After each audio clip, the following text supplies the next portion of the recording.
You know, I know a dude from Japan who got on a plane, went all the way out to Atlanta, stayed at Scott Popular's house, thought he was about to coast in and get a big dub at the final round tournament, but there was one wonder kid from Atlanta who stood in his way. None other than Anakin.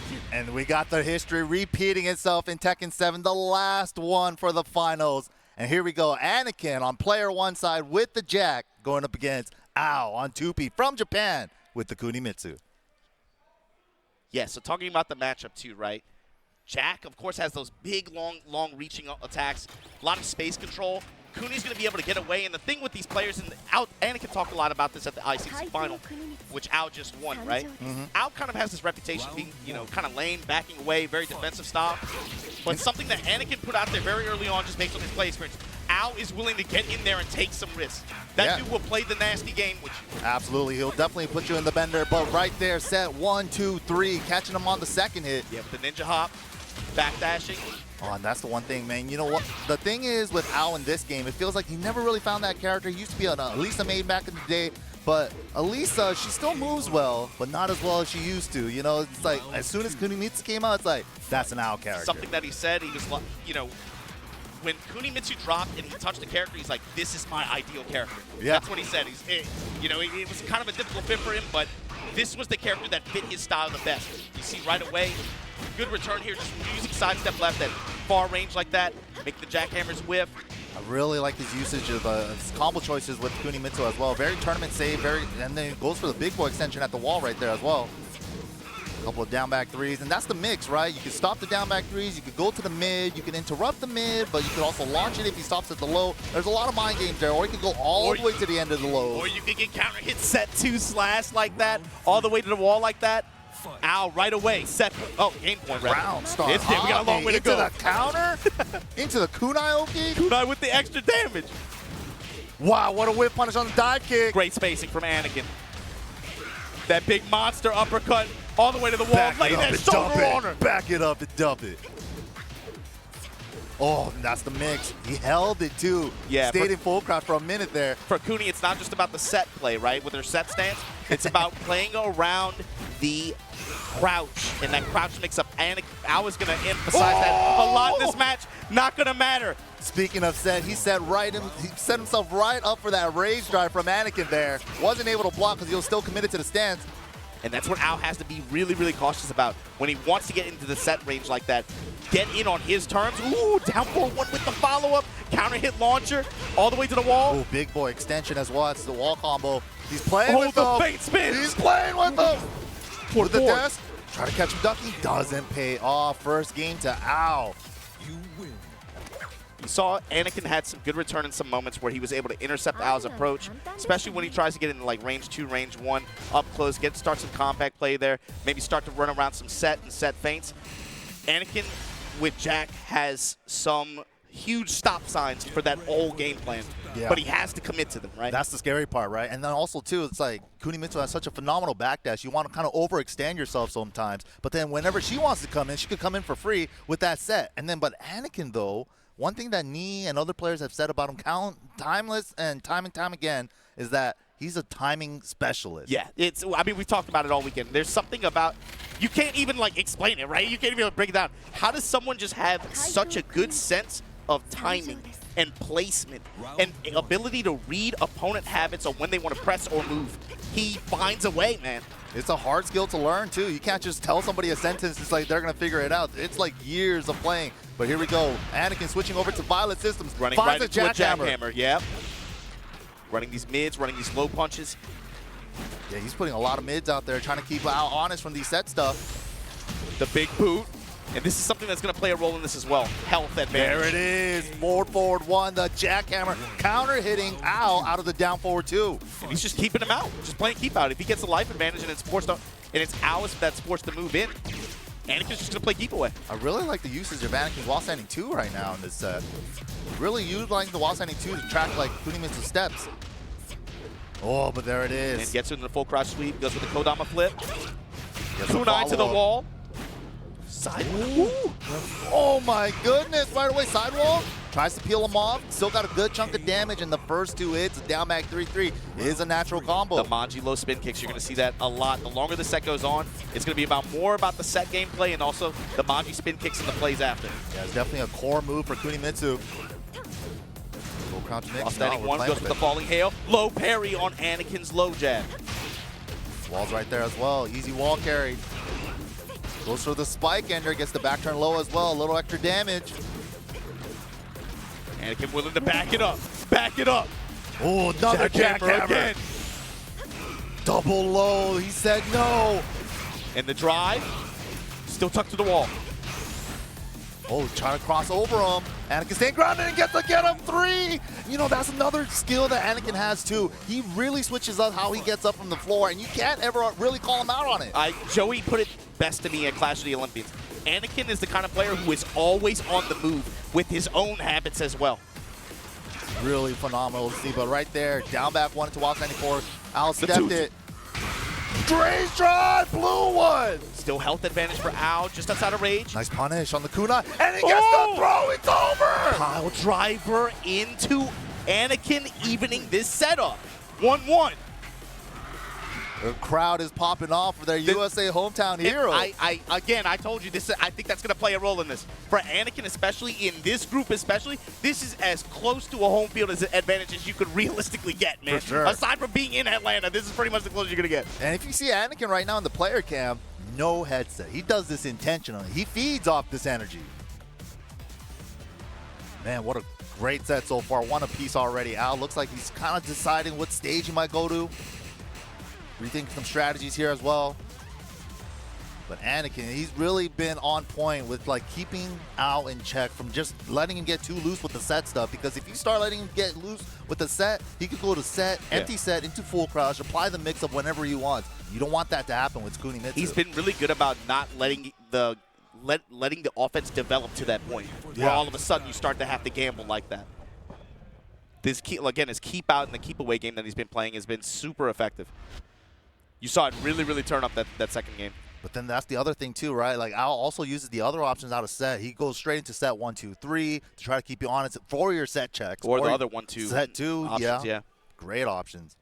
We haven't even seen a set 3 yet, so he might take those immediate set options just because Anakin's checking his solo. Yeah, he's usually good about establishing the set 3, the set slide early on in that kind of interaction like that. You haven't seen it so much. He's done it a little bit the first 2 games. I wonder if that's something we'll see this game.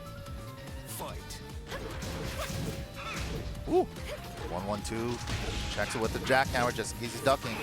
Nice punch on the wall, standing 2-1 there. And the big thing, too, is any whiffs from Al at range are going to be really scary against Jack just because of the threat of that uppercut. Ooh, nice punish on the closer forward, too. That's why you see Al, mostly relying on just moving around. Whiffs with fast recovery. Wow, jab check on his approach, and there we go. Counter hit set mid slash. Wow, it didn't hit. She's in the back. Oh my God, all in the back. He kicked her in the spine. Oh my God, he wake up, flip kick. Sidewall saves the drive. What?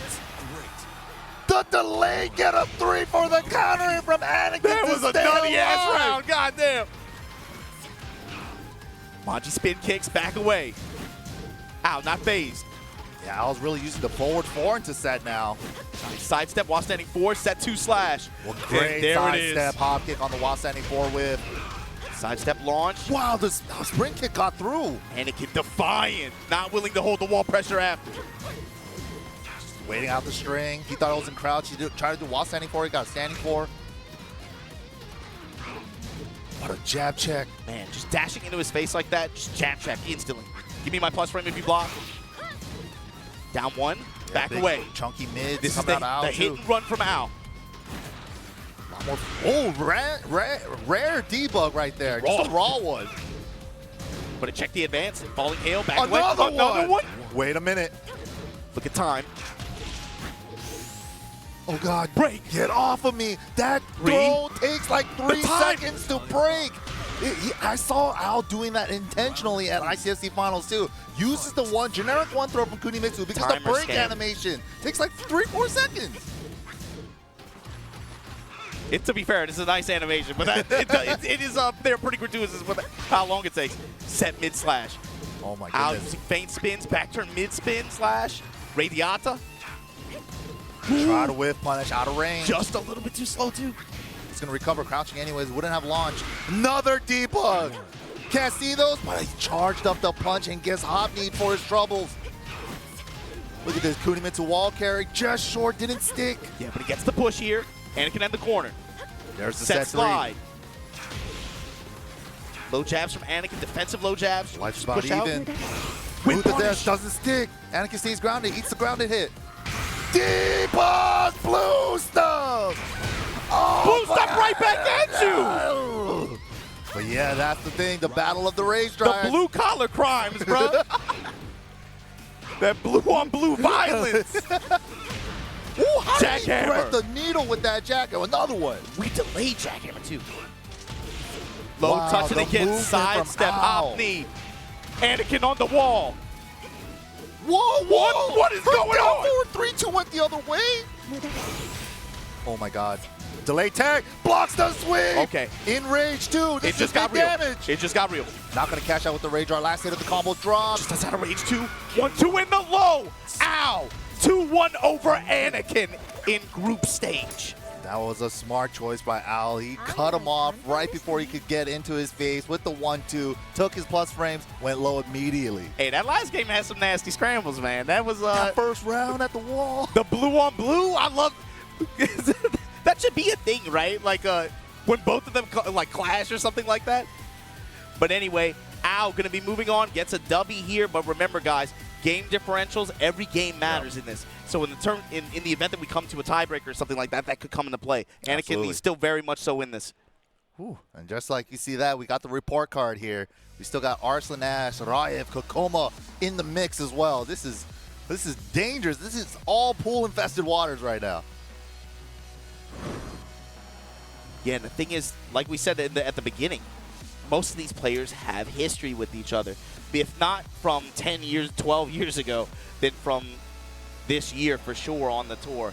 Kkokkoma and Raef specifically, that's going to apply to Arslan, Ash, and Al. That's going to apply to quite a few of the players in our group. They are not strangers to each other. Yeah, Don't let the flags fool you. But thanks again to everybody tuning in from all over the world, wherever you're watching from, to, again, the Tekken World Tour 2023 Global Finals. And it's the real deal now, man. We're in group stages here, Group B. And I got to tell you, man, let's hear from some of our players and see what they had to say about their rise as a Tekken player. So in the beginning, I've always seen like the TWT tournaments. I used to watch it the whole time. Like I was asking myself like when I'm going to start that, and then COVID hits, everything stopped. Since then, with the Tekken World Tour Online Challenge, I won my first tournament from the Bandai Namco. So since then, I started to appear. So people started to recognize me, and more people started to encourage me and to do more. So after that, I tried to climb my way to the international players. And my style and our Saudi style is different. I would say it's near from the Pakistani players in that scene. So we could do well in the term of the tournaments, in the first two. And speaking of what we were talking about, this is Raef versus Kkokkoma. This is a set where both of these guys they've had clashes with each other throughout the year on the Tekken World Tour. Raef's trip here in particular, is pretty interesting. Off the tour, he had an awesome performance at Gamers 8, of course, but he was present at Brussels Challenge, present at Versus Fighting, and Slash and Dash Emirates. First, second, third place, if I'm not mistaken. But check this out. Saudi Arabia, hailing from Saudi. Started playing in 2018. Which player influenced him the most? Wow. CBM. That's interesting. That's cool. Best memory of Tekken 7, Kudan's winning the 2017 finals. That's the only former champion not present in our final event today, by the way. Favorite snack, Mantu dumplings. Hope I didn't mispronounce that. Best result in TWT 2023, Brussels Challenge Major. First place this year. Like we said, he's been at the events that he went to and competed, and he had pretty satisfactory results, like high consistency. First, second, and third place at a few finishes. Yeah, super strong Jin player. I think he's probably the most loyal Jin player that we have out here. It's interesting. When you look at our top finalists, there's a lot of, I can't say Jin players, but Jin DNA. A lot of former Jin players, some current, There's a lot of that in our finalists, actually. He's the one representing, I think, like you said, the most loyal right now. But this is Kkokkoma from South Korea. Started playing in Tekken 6. And Tongball Love was the player that influenced them the most. I haven't heard that name in a minute. Boomers, man. Best memory of Tekken 7 when I won tournaments. That's kind of all right. He's pretty honest about himself, yeah. I asked him, like, what's your favorite character? He's like, I only play cheap character. I don't have a favorite character. I respect that, though. I respect that. Favorite snack? I don't know. Best result in TWT 2023? First place in Slash and Dash Emirates Showdown, like we just said. So Kkokkoma, I believe, against Raef, he has an advantage in terms of set play. They traded, I believe, at versus fighting. I think Raef got the victory over him in the set count, though, I believe, is still slightly in favor of Kkokkoma. However, you know, this is months later. Yeah, you know? Kkokkoma might bring a different character out for this matchup. Yeah, here. he's been kind of finding himself recently. I mean, we saw him play Lydia not too long ago. Really, right? Yeah. He starts to. He's weird. Like he has this kind of like this like self discovery journey with the character. He kind of had a character crisis, I believe, this year. Yeah, I think most likely we're going to be seeing Feng and Kunimitsu coming out of Kkokkoma here this weekend. Yeah, that's what I anticipate as well. So for Raef, it's about, well, you know, what have you learned since then, and was that victory that you had over Kkokkoma at versus fighting, is that something that you can maintain here? Did you learn from even that victory? And Kkokkoma, I'm thinking, like, how's he going to change up here? You know, we'll see. Damn, we got the cosplayers out in the crowd, too. Everybody's and man, supporting everybody I'm so out happy here. to see a packed house for this group stage. Love to it's see players from not only all over the world, not just the United States, but even just down the street, man. People from New Orleans, people from Lafayette, people from Baton Rouge, people from North Puerto Louisiana. Rico. I see you people guys. from Puerto Rico. Let's go. Give it up to the crowd here, supporting a bunch of Tekken enjoyers in the house. Kkokkoma, though, they're wiring up. Yeah, Kkokkoma, if you guys ever take a look at his stick, too, he has a specific one. He has a stick and a keypad onto the left side. So if he ever needs to switch characters, before he used to play Paul as well in tournament. So he's obviously one of those characters that has the backsway movement. So you don't want to mess up your backdashes unintentionally because you might get hit. So he switches off between the two at times. That's interesting. That's not a lot of players do stuff like that. You know, we commit to different movement apparatuses just for one character, right? character. You Yeah. know?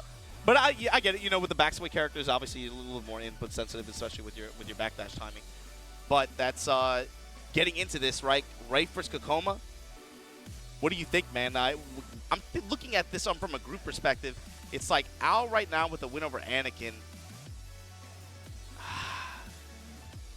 It's tough, man. It's tough because, like, you know, Raef, he's kind of almost a perfect Jin. You know, like I've heard Arslan say and me say that if you can parry everything with Jin, he's almost the best character in the game. Yeah. And Raef is definitely, I think, the closest to that. He definitely utilized the parry very well, and he just has a raw style with this Jin. It's funny, too, because Saudi Arabia, I feel like, consistently produces these really nutty, parry-heavy Jin players, right? Over the years, we've consistently seen, like what Sora a few years ago. Then it's like they're a Lich King. There must be a new one every generation. Raef right now is wearing that crown.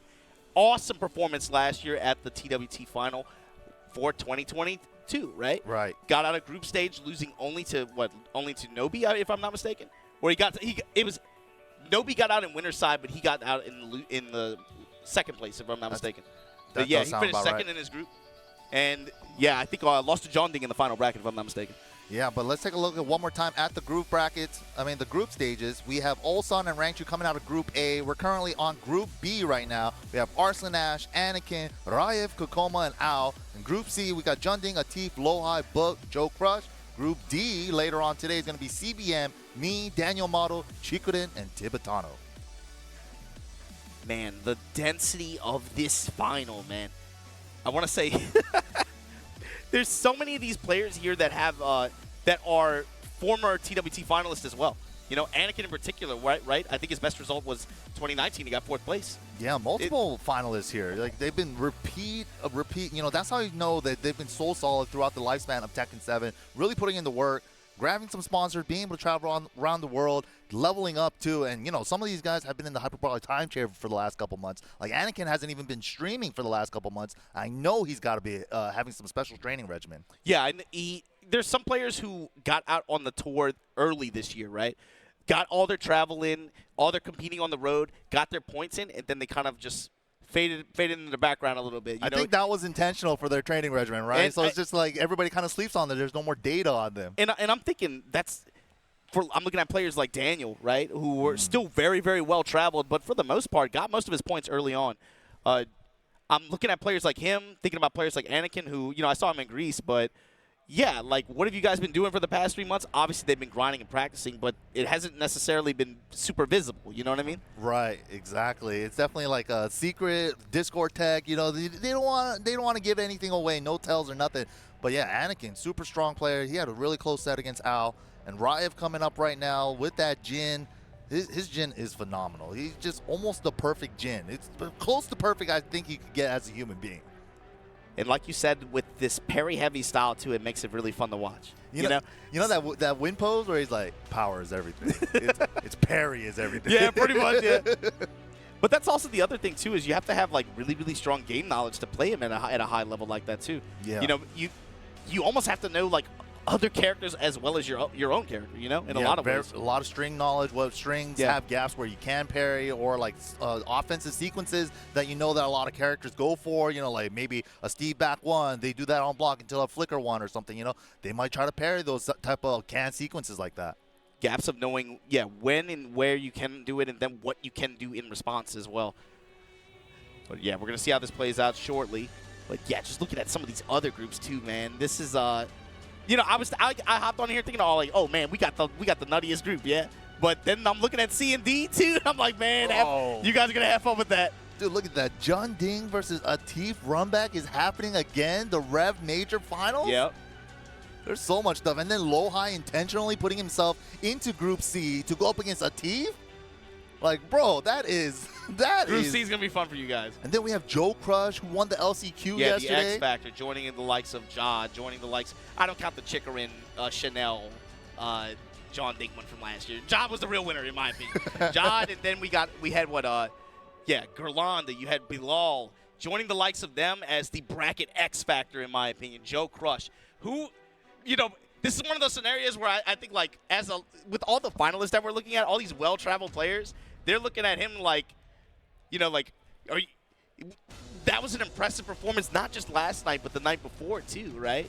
And it's like, yeah, he fits in here, right? Yeah. It's not by coincidence. He is an X factor in this bracket. The wildest thing is that Joe kind of came out of nowhere during the pandemic era for me, and then ever since then, he's really made a presence for himself, playing a lot of online tournaments. I think he enters almost every online tournament that I ever see, and he's always doing well in them. He's always grinding, and he's playing against good players. And ever since that Red Bull events, the 3v3 with Ty, Joe Crush, and Arslan as a team, like, he got a lot of good advice from Arslan as well, and he really takes all that stuff to heart. And how can you not grow as a player when you're having the best, like one of the best in the world, giving you tips like that? I think it speaks a lot to the new generation of North American players as well, and how they've not just, they called for blind pick. Wow. Interesting. So we were talking about the character selection on the side of Kkokkoma, right? There was a blind pick called, and that's actually what cost us a few seconds here. You know what's wild too, because I don't blame Kkokkoma, right? His characters are like Feng and Kunimitsu that he's been rocking with lately.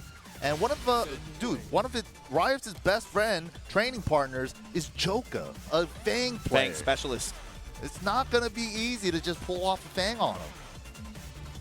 So Kkokkoma got to be thinking too, is like, should I pull out the Kunimitsu here? I don't know if now's the time. Or maybe my Feng is different enough that it won't really make a difference either way. But we'll see. We're getting into the match now. We're about to find out one way or another. Get ready for the next battle.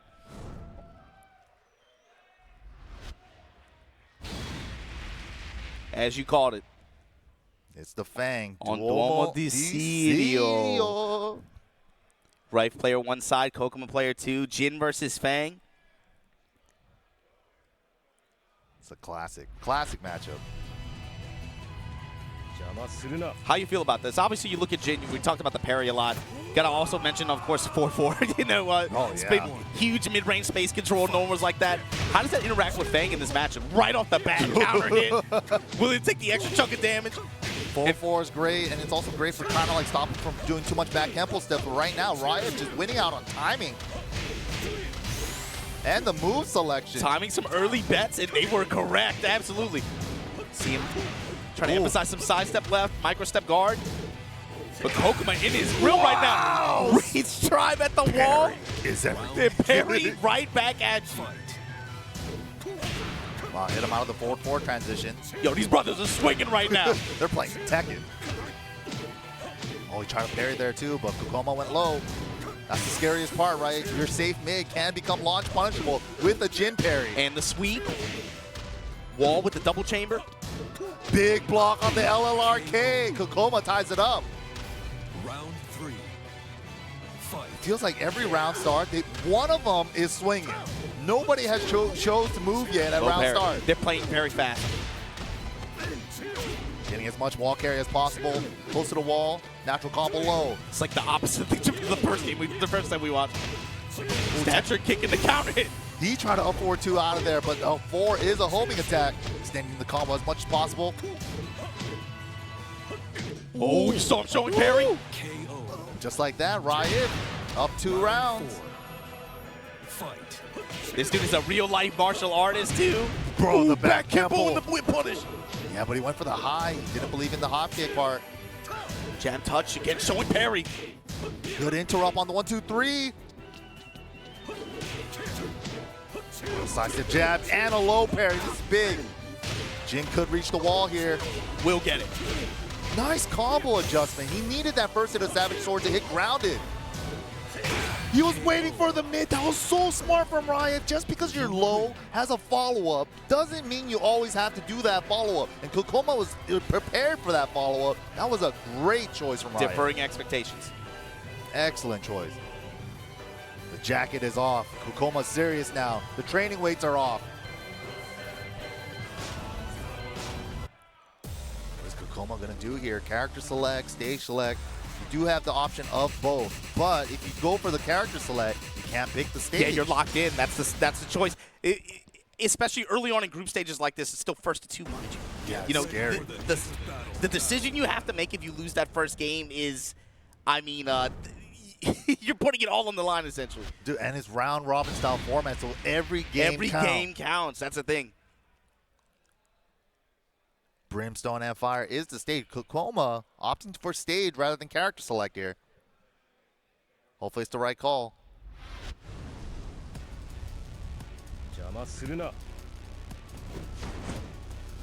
Yell at the fist. Let's hear it, crowd. Fight.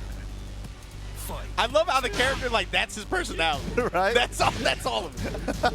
Down 2. Both these characters have a intro or an outro that looks at their fist, powers everything. The other guy's just yelling at it. And Raef is showing a lot of parry. Kkokkoma is really adjusting his timing and scoring a lot of hits in the mid.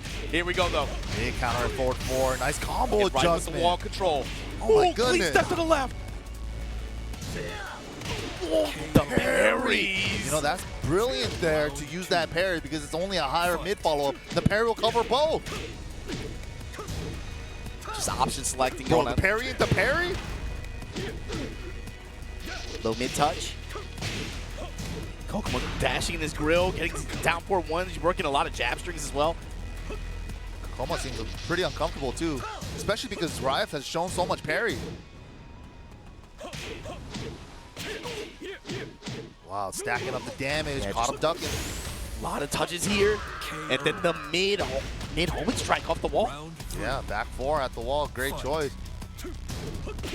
Big block, optimal punish. Back turn. And to the side, huge chunks of damage so far.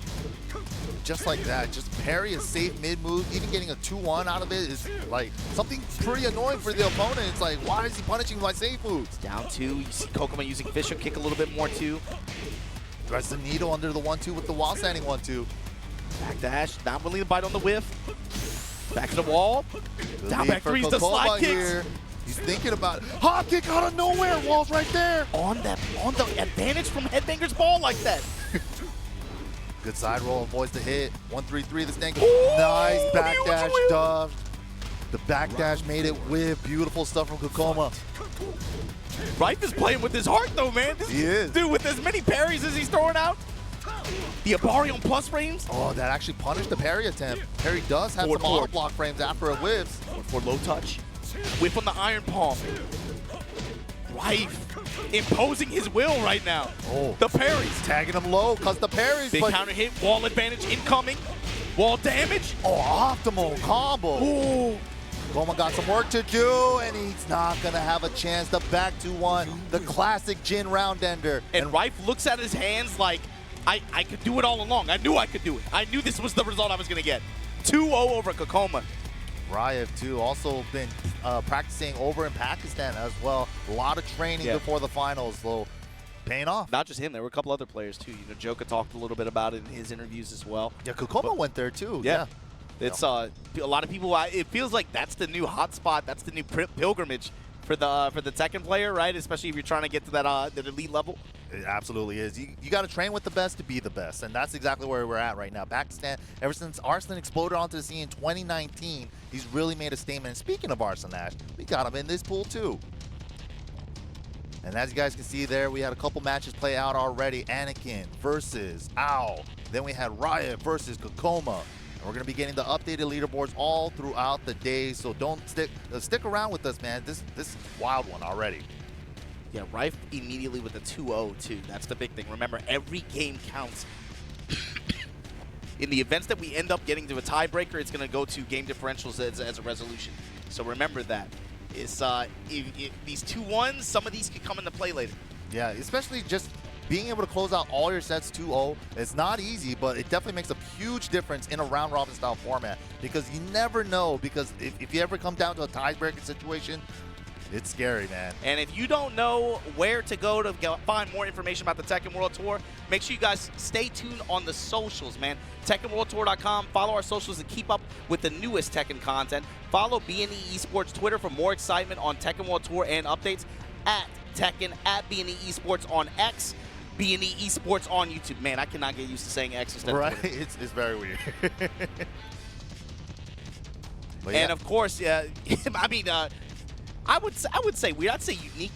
If you walk into a brother's room and they got a 25-centimeter exclusive electrified figurine, 25 centimeters tall, that wing glowing in the wind, I would say that's a unique, man. That's a unique kind of dude.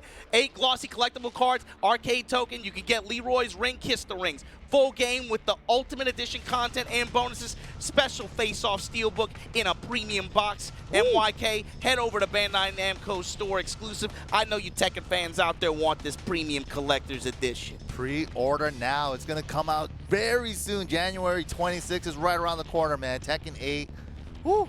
A new era just about to begin. Yeah, we still got to bookend this one, right? We still got and look, man, I don't want to get soft. I'll save it for the end of the group, but you still got to be able to bookend this one, and we still got a lot of group play to go. But before we get to our next match, we got to take a break. Don't go anywhere.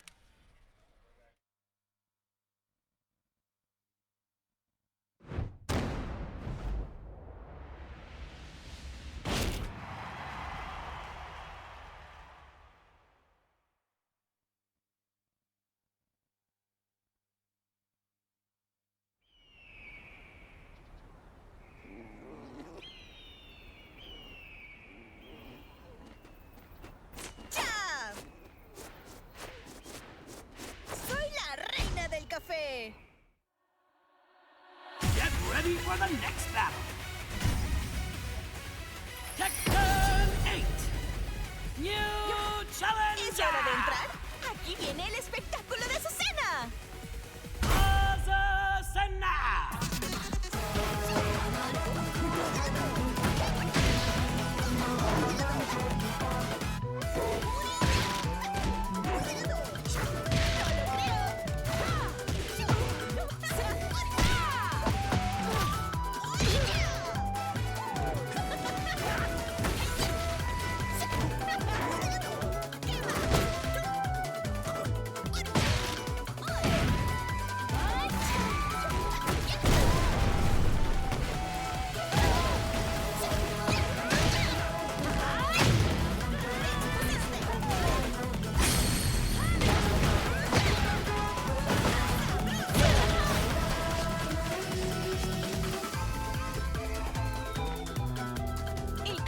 Bebida número 1 en el mundo. Je te prouverai que le thé est supérieur.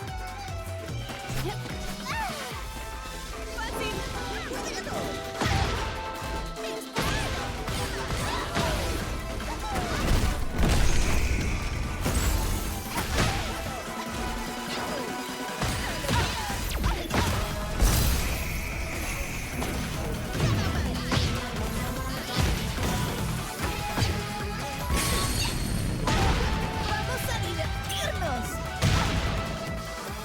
¿Por aquí? ¿Tienes café?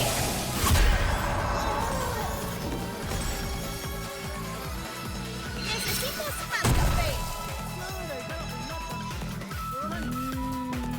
¡El café es lo mejor!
Welcome back, everybody. We are here in New Orleans for the Tekken World Tour Finals 2023, and this is the last one ever for Tekken 7, and we're going to go out with a bang. I'm MYK, joined by Majin Obama. What's going on, man? Yeah, super happy to be able to be here, be enjoying the Tekken World Tour 2023 live here from New Orleans, Louisiana.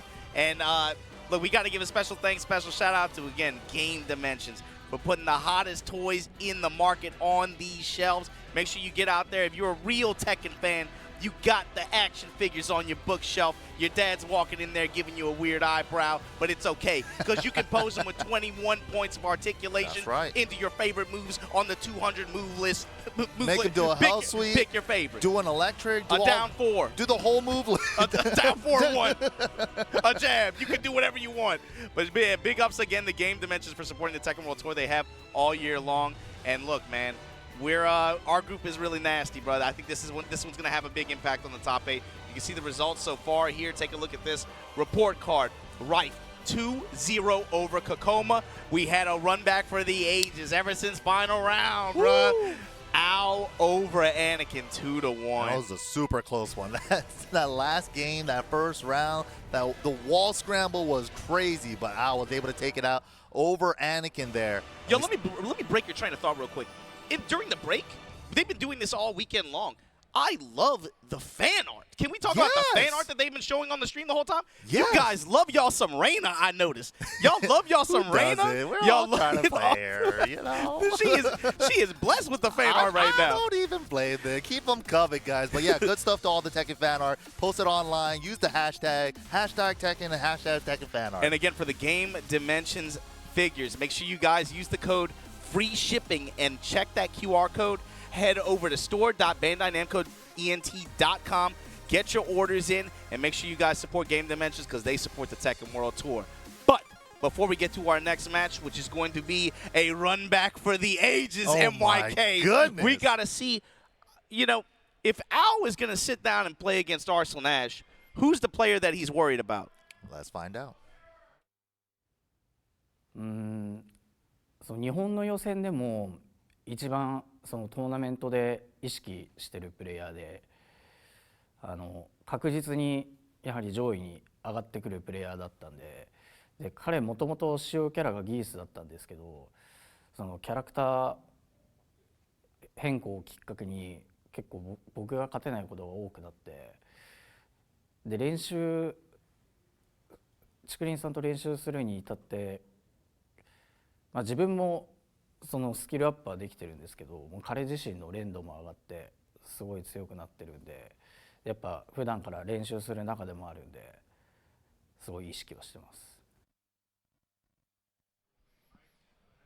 So here you go, bringing it back to, again, Tekken World Tour 2022 final last year. Ao, group stage, shocks the world, beats Arslan on the Zafina pick in group stage. That was crazy. Huge stop sign for Arslan in that group stage. Unfortunately, didn't get the best end for himself either in that group stage. That's how the round robins go, man. It got kind of nutty. I'm not going to lie, man. He beat Nee and Arslan in the group stage day 1. Like, how do you not feel good about yourself after that? It did not qualify. That's crazy. Divine Exorcist, bro. Divine Exorcist was the roadblock that he had to go through. And we've seen it before, too, right? Like, Arslan was about to make it out. And then Shadow takes him down to the Shadow Realm with him. It's just time and time again. It's so hard to call. Tekken players can be really spiteful, man. But, yo, check this out. Arslan player card, hailing from Pakistan, you already know. Started playing with Tekken 6. Mysterio is the player that influenced him the most. I don't know if a lot of people in this crowd might even know who that is. Best memory of Tekken 7? Becoming a double Evo champion. Garlic bread, his favorite snack. Best result in TWT 2023? First place at Evo. First place at Combo Breaker. First place in Evo Japan. And first place in the global ranking points. Yo, he got a huge chunk of the possible pool of points that you can achieve. Bro, I've never seen the points that high for a TWT Finals, bro. I've never seen that many points on one player. And speaking of which, according to Pun Life, over 2009 specifically, ELO ranking on the Tekken World Tour this year. That's just the Tekken World Tour. But yeah, we got to talk about what happened at the final, right? Ao shocks Arslan. Kuni versus Zafina primarily. Bro, that match was insane. Key charge, and then he got the rage art. That, bro. But what happened when they ran it back at EVO this year?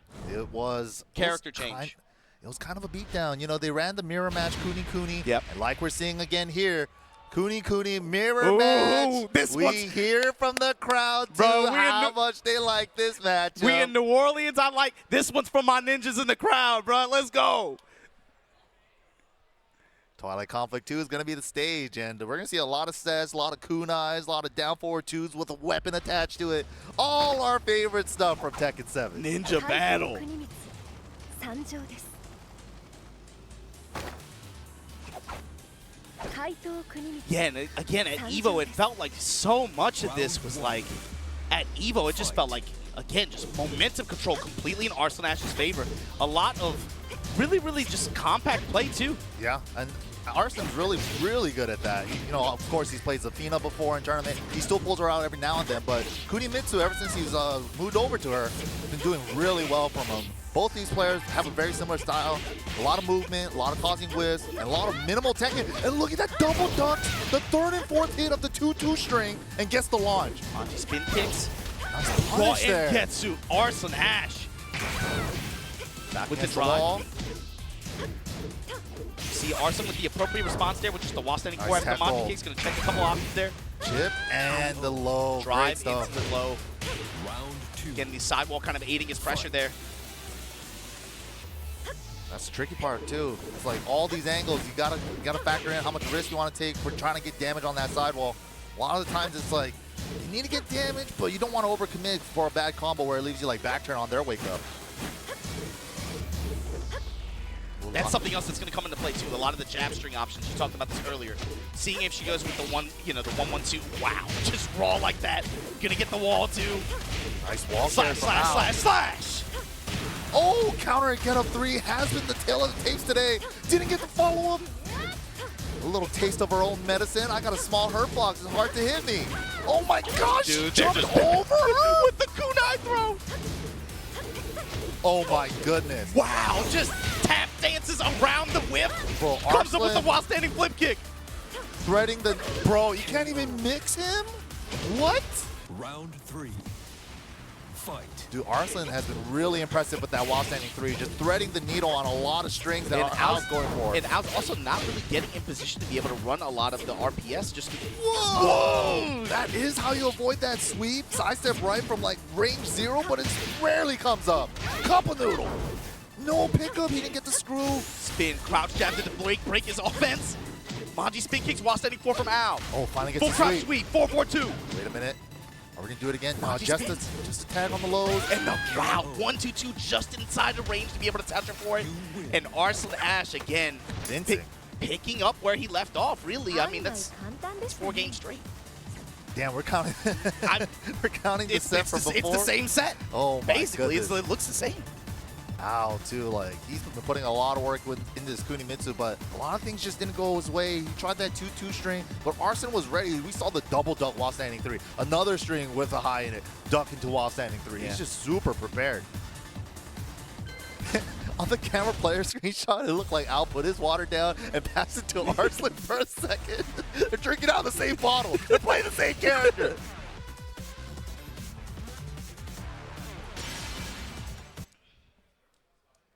The hand warmer tech, I definitely respect that. You gotta keep your hands warm. Don't want to get the shakes. Looking up the strats. Hitting up the homies on Discord. Got anything for me in this mirror match? I need it, man. I need it now. Yeah, man, it's tough because so much gain comes from really high value fast options. You know, a quick sidestep, see a whip, 1-2-2. Yeah. Being able to just get +4 like that, a nice little chunk of damage, like you see it a lot just because of how strong the reactions are from these players. It's really hard to open their guard in some of these situations, especially if you can't force your can mix-ups or your RPS game the way you want to. Right, exactly. And both these guys are on the top of their game. Al is phenomenal at getting sidestep down forward 2s even.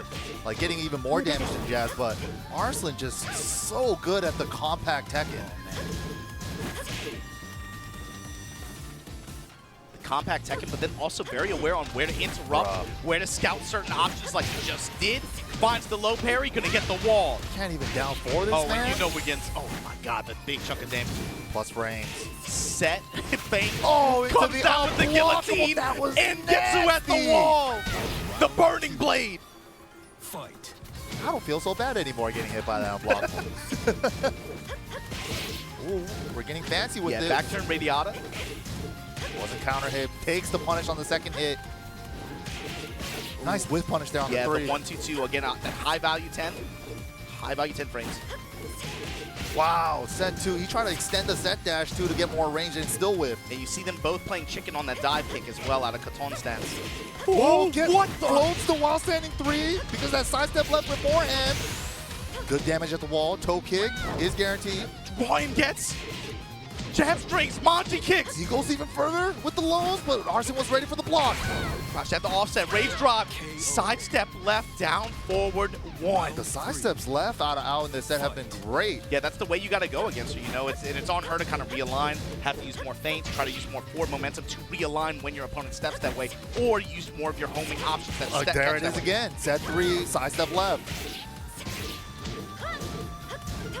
It is a safe string. You got to interrupt before the third hit. Trade on the sweeps. They're going to get the follow-up. 4-4-2. Oh, come on Crouch the jab back. into the full crouch sweep.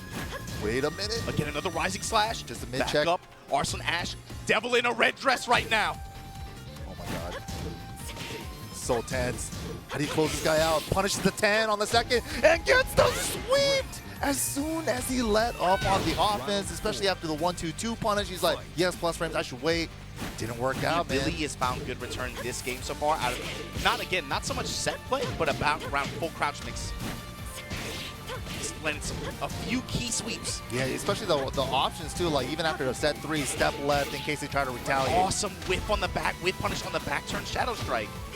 Set slide, crouch jab to offset.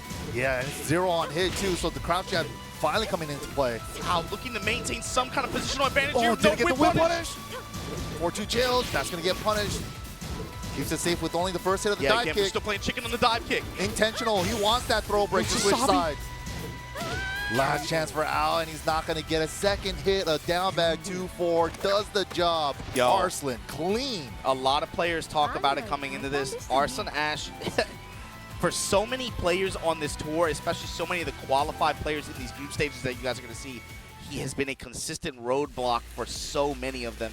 And man, for Al in particular, you know that is the one that, when you bookend a game, second place at EVO 2015, second place to Arslan Ash at EVO 2023, you know there has to be some kind of burning motivation for Al to be able to overcome that matchup.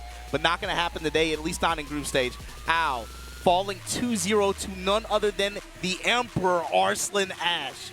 Arslan Ash, you know, he's definitely trying to close out the chapter of Tekken 7 by being called the MVP of Tekken 7. I mean, dude, if you win an EVO Japan, and a Tekken World Tour 2023 three-peat. global final in the same year, that's a triple crown in my book. I mean, that's a whole new stamp in his legacy to me. Right.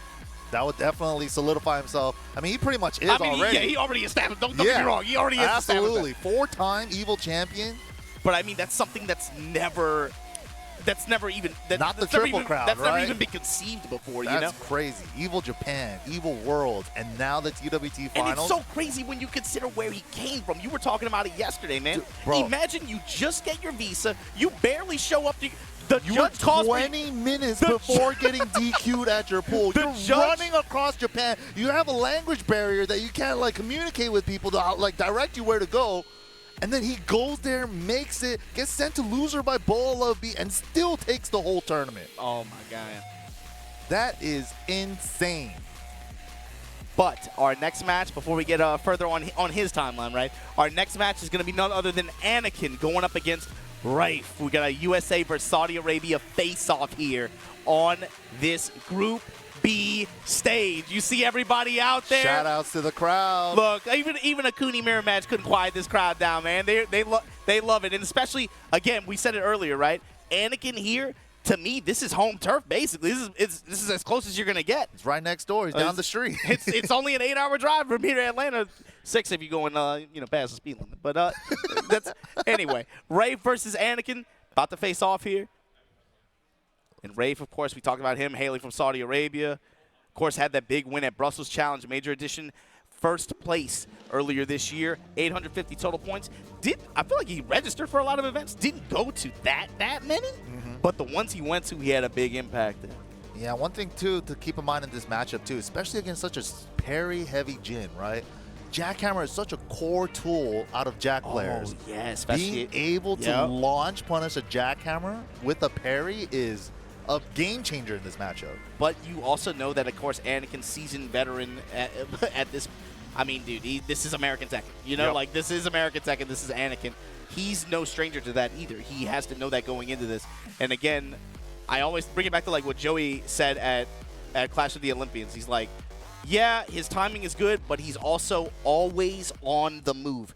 He's just as conscious of his own habits as much as yours. That's, you know, the self-awareness is definitely key to becoming a great fighting game player. That's the difference between good to great. You know? Absolutely, is when it's one thing to be able to pay hyper attention to what your opponents are doing, but also can you be super self-conscious about not just your options, but your timing on those options as well, especially in Tekken. That comes into play in a huge way, especially at the highest level like you guys are witnessing today. And you got to be able to flip that on a dime. You got to be able to do that in between rounds. You only have a first to two here. This is crucial. Every round counts. Every hit counts. And close, man, we have been at Souk all day long. It feels we really close quarter combat. You know, wall's right there. Hey, this is that kind of city, man. It's kind of grimy. You know, we're fighting in a hallway, basically. Dude who's fighting in a telephone booth. Look at this round start. What is that? Upper. Okay. Okay, and then upper got the crowd alive too. The angle's a little far for the wall. What worked out, but another trade. What is going on? Raef is that dude. This is a real-life martial artist. Oh, let the whole string rip. Man versus machine. Low strikes from Anakin. Ooh, the sidestep 2 usage. He's so good at that. Working that jackhammer. Woo! Speaking of sidestep 2, stop sign into Das Boot. Working the offset timing on that full crouch down back 1. Cuts him off of the regular down back 1. That one doesn't high crush. A little far. Yeah, I don't think the Wall Standing 4 was going to reach, so he just tried to check for the Wall Standing 2 instead. What a confirm! Yo, that Wall Standing 2 won. Low touch. Run up, Ken. What? What? And he's going to get just short of the wall. No, he's got it. 1, 2, 3. Can. No, doesn't even go for it. Emergency toe tap from Anakin, able to seal the round in rage. Round start. Jesus pump. Slap some Jesus into him. Wow, interrupted before the low even got there. Didn't quite stick to the wall. The angle. Low parry. Raef, wall control. Damn it, with the lows and the even splat. Got a counter hit. That's why it splatted. Big boy damage. Ooh, he got the whole round off that sequence. Round 4. Great round for Raef there. Okay, this time both of them backing off. Yeah, you see? I was like, there's no way he bets like that again. Oh, the jackhammer at close range, though. Oh, he's threatening with the jackhammer. He dashed up, made it look like he was going to jackhammer. Try to see if he was going to parry. Went low. Now the jackhammers are back. Deferring the expectations, the timing, the whip punishment. Anakin 1-0. We got the Jack win post pop off in the crowd. You love to see it. That guy's doing the down back ones where everybody's doing Jack moves out here. Red Bull's very own Anakin with the power-up as well. That was so sick. The way he played around that last round there, he hit that first jackhammer, and then after that he dashed up, made it look like he was going to do another one, and then he did a delayed low. He's really messing up with his timing. It's really, really subtle, especially like if you're watching this and you're like a low-level player or something like it. It looks like, you know, nothing. Exactly. But this is a game of razor-thin margins, where that small and ever so slight timing difference plays out in big ways in the match in terms of like how Anakin can harass you.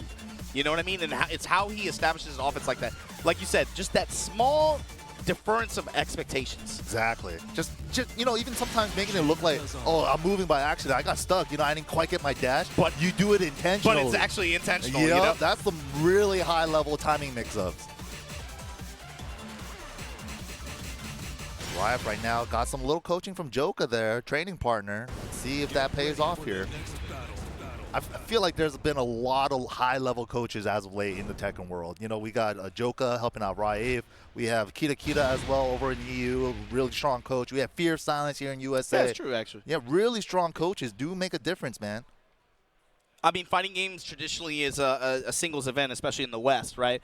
We don't have as many team-based events, but it kind of makes you think about the value of just having another set of eyes on what you're doing. We talked about the struggle of being able to be self-conscious about your options, having another player tell you that right off the bat, lift kick. Wow. These dudes are betting, man, in round start. They're gaming right now. Oh Big my God. 50% lead from Raef with round start.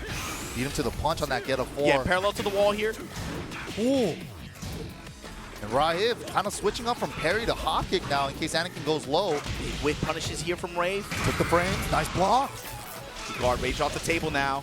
Oh, didn't punish the 4-4-2, but the 1 down 3. Round 2. Jab low string, able to close out for Raef here. Ooh, got him ducking now. He's really got the lows in his head. Trade, but not in anybody's favor. Anakin just stays down, back to the wall. Ooh. Stop sign again. Boots in your chest. 2 jab, back off. Low touch. The running tool. Give me my brains. Try to miss. And we Mixed move the jab. chains. Let's go. Oh. Great defensive movement Right for at the wall. Anakin. Eats LLK, but oh my God, get up low 3. The natural big character head defense, like when you knock them down in that type of knockdown, their head hurt box isn't there a lot of the times. That's situational awareness. Oh no, the 1-2-4, that one is not interruptible, but it is a high on the 3rd hit, and we're gonna get the wall with that. Big damage, 55% already. Parry, 2-4 at the wall, nasty. Try to break it, but the angle didn't work out for him. Oh my God, No the way. 4-3 over the blue debug. Fight. Slap him.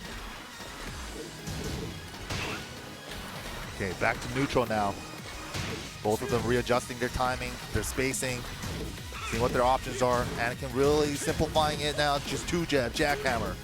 Yeah, it's really just run up, low strike, run up, jackhammer. That is so crazy. Parry 2-4 at the wall, working out again for Raef. Balcony broken, and Raef has gotten so much off the wall this game. Again? And he just did it again! What? Who uses that move with Jin? Leg drop to low Bro. crunch. Wow. That is an interesting choice. That is a move choice that you don't usually really see with Jin unless they're trying to troll. That's a read. Yeah, that definitely That's a was. read. I like that because like a lot of the times he did go for the hop kick and stuff. He got jab punished anyways. You know, it's like if he's wrong with that low crush read on that, you know, he's like what, like a back 3 on the ground. Not a huge deal, but we'll see if Anakin adjusts to that. Getting a little bit more space here. Balcony break no longer an option. Violent systems. I love It this felt stage. like Raef got huge mileage off the wall that game. Round 1. Fight. Starting off with down 4. Just 4-4 the stance. Zen stance being naturally high evasive. Oh, parries the back 1. Oh, had the duck. Did a low though. Yo, put your hands up. Did you see how he stopped right there just in case he was going to parry the tackle, the running tackle? Oh man, when the music hits right here, this part is so good. Low jab, and again, the parry return. Not letting him strike, take yeah, his good punish. frames. Then the hop kick works out this time. The adjustments from Raef really paying off. Round 2. Fight. It felt like slowing the match down in this phase. Wow. Huge launch out of Sans. Gets his splat. Wall pressure. Finds a couple lows as Anakin tries to get back parallel to the wall. Ooh, that punished the parry. Yep. And Anakin getting back to his core gameplay here. Dash up, low strike. Trying to mix up between that and, of course, the whip stop punish from sign. Raef with the back 2-1. Trying to close out the round And with the the back 2. jackhammer. Oh, he actually got a full pickup. Big Nice. whip recovery. Going to get the wall, too. Nice block with a little bit of chip. And yeah, just takes the down 4 immediately. Round 3. Final chance for Anakin here. Oh, the delay. The touch parry is was there, but the 4-1. auto block kicked in. And Raef for this sweep. Wall pressure again. This is where he's gotten a lot of return in this game. Jackhammer's good this time. Another one. Caught him out of Zen stance. Saw Anakin with that duck into nothing. Yeah, just in case the 1-2-4 was there. Crouch jabs. Whoa, nice stuff there. And then the kick to the head. Round 4. One. Fight. I love when he does those ones. What a 2-jab. Got his turn back.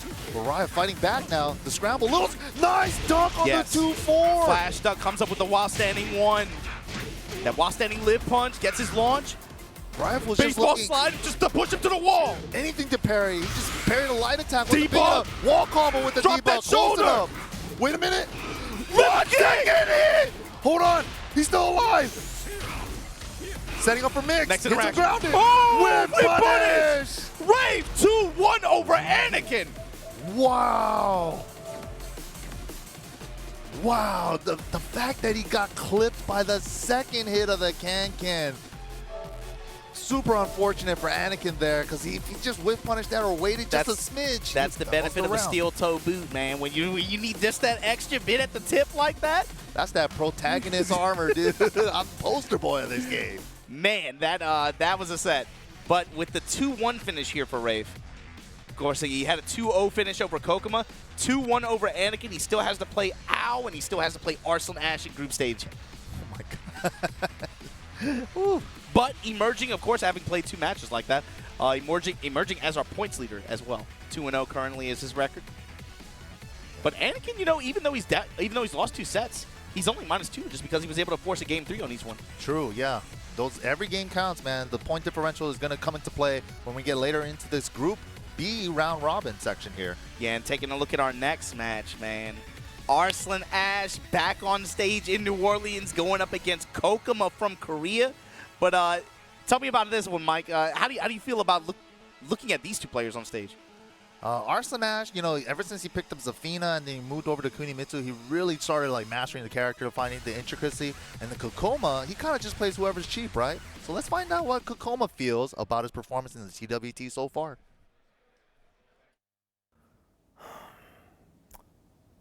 좀 긴장은 솔직히 많이 되는 것 같아요. 왜냐면 마지막 찰콘 세븐의 이제 무대이기도 하고 당연하게 이제 이 자리에 밟았으니까 어떻게든 뭐 살아남을 수 있을까라는 걱정도 되고.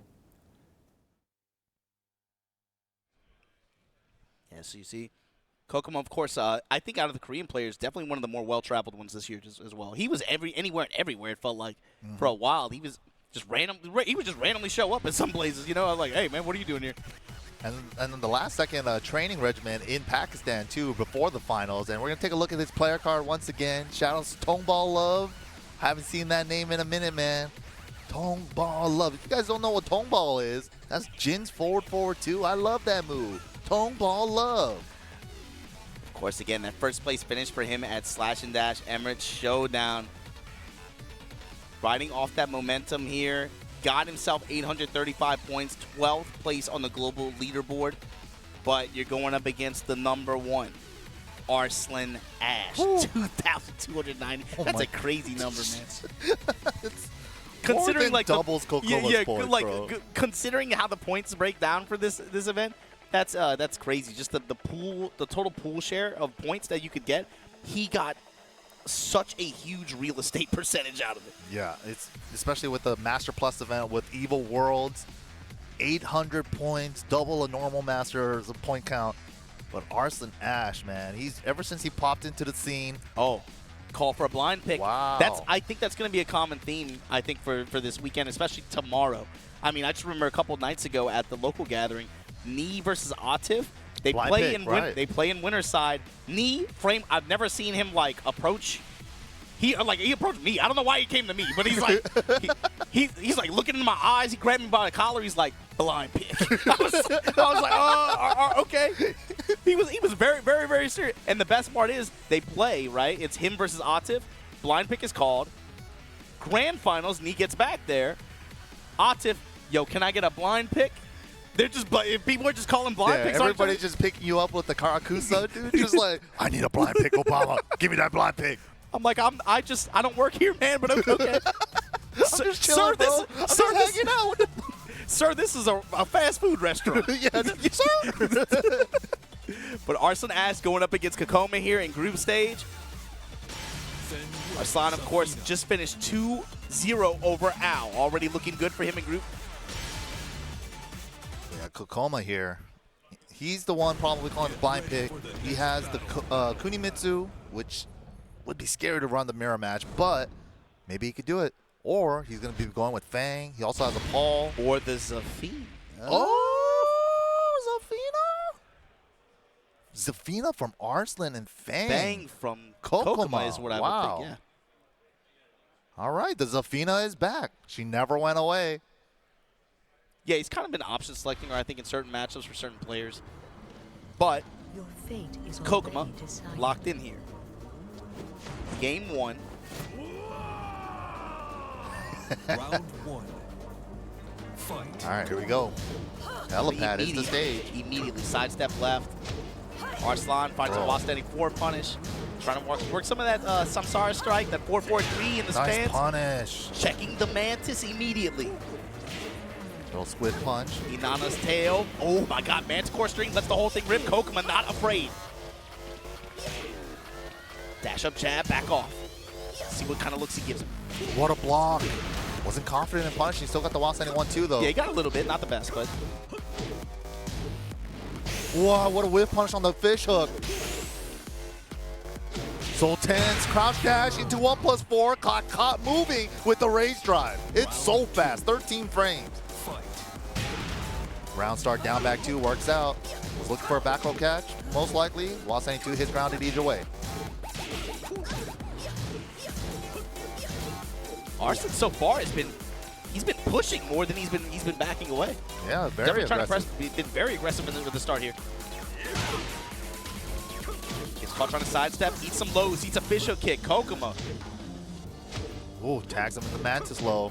That's the tricky part, man. Mantis is so good because of those reasons. Follow up on the low hit. Yeah, the transitions. What a backdash whip punish! And the uppercut and the damage in return at the wall. This character is not known for her damage. Dude, she can hurt, especially with the wall back.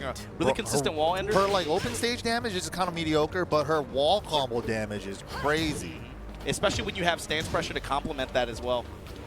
And then all the pokes add up, especially when they transition in between the stances and stuff. What a blow. One jab flow, yes. On the forward, it does leave her airborne. Well, did you get just take the Iron Fortress at the wall? Try to up forward 2, but the down forward 1 still found Kkokkoma there. Arslan. Rotating around, goes, got caught stepping to the right. Plus 19, what are we doing with this? More plus frames. Yep. Why not? Give me more. Double it up. Full crush sweep is good, not there. And the stomp and Counter hit, Mantis down 3-1. Fight. That's always the interesting point to me with Zafina players too, is like which stance transitions and stances do they prefer in certain matchups. Yeah, Mantis, So far, Mantis has been the preferred for Arslan in this matchup. Mantis is so good, man. It's evasive. You can block high, mid, and low from that stance. It's crazy. Fish hook, Manticore, block. Nice punish on the Wasing 1-2 with the shoulder, We get too. chopped and screwed out here. Jab touches from Kkokkoma.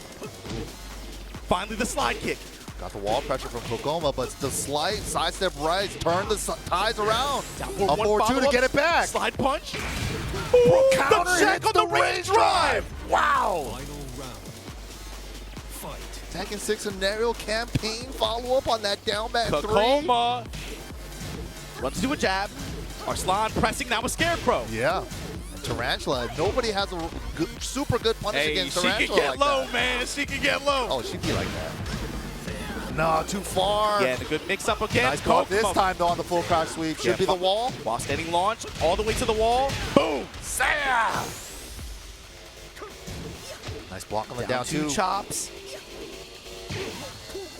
Manticore no counter hit. So scary, though. One Slide step punch. with the rage drive. Just going to use it for the advantage, though. Plus frames and again more plus counter hit Try launcher. to disrespect the rage drive advantage. You win. Good choice from Arslan, and he took the 4-4-3 immediately. That same situation happened earlier, right? He showed, hey, okay, I'm willing to, if you're going to block this and give me plus frames, I'm going to get more plus frames. Hey. Or you're going to get launched for trying to match. Yeah, that was a great sequence there. It's so hard to move too. If she does like a jab or anything, you can't do anything about it. She's 2+. Yeah, and especially Kkokkoma there, he went with the immediate 10-frame back one, try to stop her. Especially because Arslan, on the first time he did that sequence, he did the 4-4-3 a little deep. Delayed, yeah, delayed, off timing a little bit. This time he did that 4-4-3 immediately. He was probably betting on the same gap being there. Yup. That's high-level play, man. You show your opponent one option, you think they're going to do it again, and then they already have an answer for you the next time. It's a trap. But here we go, game number 2. Brimstone and Fire again from Kkokkoma off the stage selection. Your fate is already decided. Oh, we got a shot at it. Round 1. Fight. So how's he open? 1-4. Shows a yes. But this Tarantula transition cancels out of it. Willing to back up a little bit more. Now presses the offense. Nice, that is a punish. Yeah, 1-3. Mid, just backs off. A lot more Scarecrow this time. Nice punish on the second hit, but there is a threat of a third. Scarecrow, of course, has good pressure, but of course, high risk, high return options as well. Especially with that power crush. Yeah. Wow, using all the transitions. Standing 3 into the Scarecrow. Counter hit on the one. Close enough for the shoulder that time. Yeah, just runs up, takes his low. Another one. Nice punish! Optimal Iron punish! Fortress, Rage Drive. Round 2. Now, while standing 1-2 is exactly -13. Great fish hook check there. 12-frame mid. Ooh. Safe mid, yeah, with passive ability to check some side steps. Tarantula long torpedo kick. That fish hook Guard. doing work. Gotta imagine Arslan takes notice of that. Another fish hook trade. Ooh, big counter. Yeah, Didn't get the counter crouch hit cancel top. combo. Takes the low check. What a step from Arslan. Not Whittling his life away now. Down counter back hit 2. and the stomp. Arslan's still in it. Round 3. That is a great button for Zafina. Counter it, down back 2.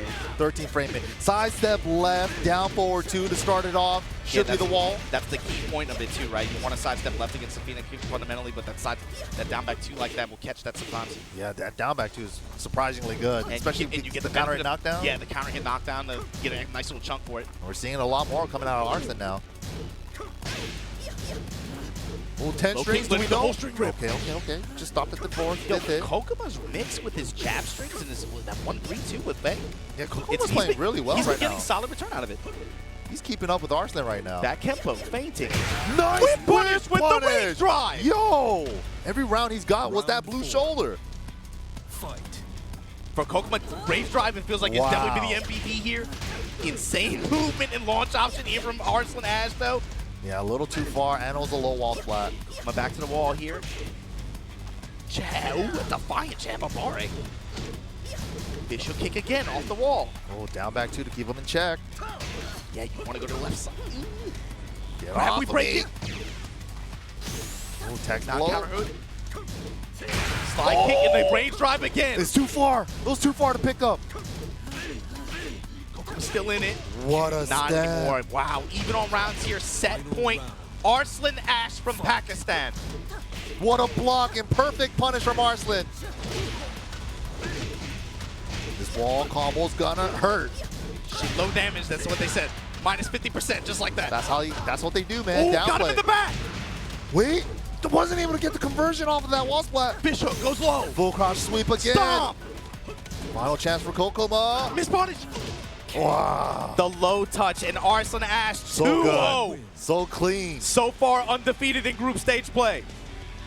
Phenomenal Zafina play there.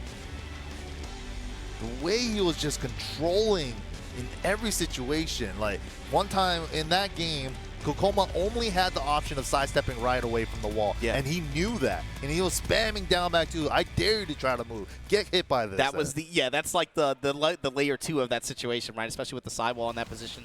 But man, Arslan Ash up to an early start, and I think the next set that he plays is gonna make this. I mean, is he gonna run away with this dude? He's already up 4-0. He's a perfect student. Look at this. Perfect report card. And right now, yeah, how many tokens is he getting from Chuck E. Cheese right now? He's getting a lot right now. But Raef right now, the only second place with 3 points, right behind him. Still has to play, of course, Al and Arslan Ash. Yeah, that's still got to go down. That's probably going to be the one to define this so far.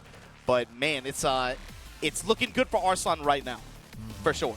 Yeah, super clean. And the thing is, that sounds token, but this is a stage where he has not progressed out of group stage play a couple times, right? Yeah, the first time he made it to TWT Finals was 2019, where he really exploded on the scene.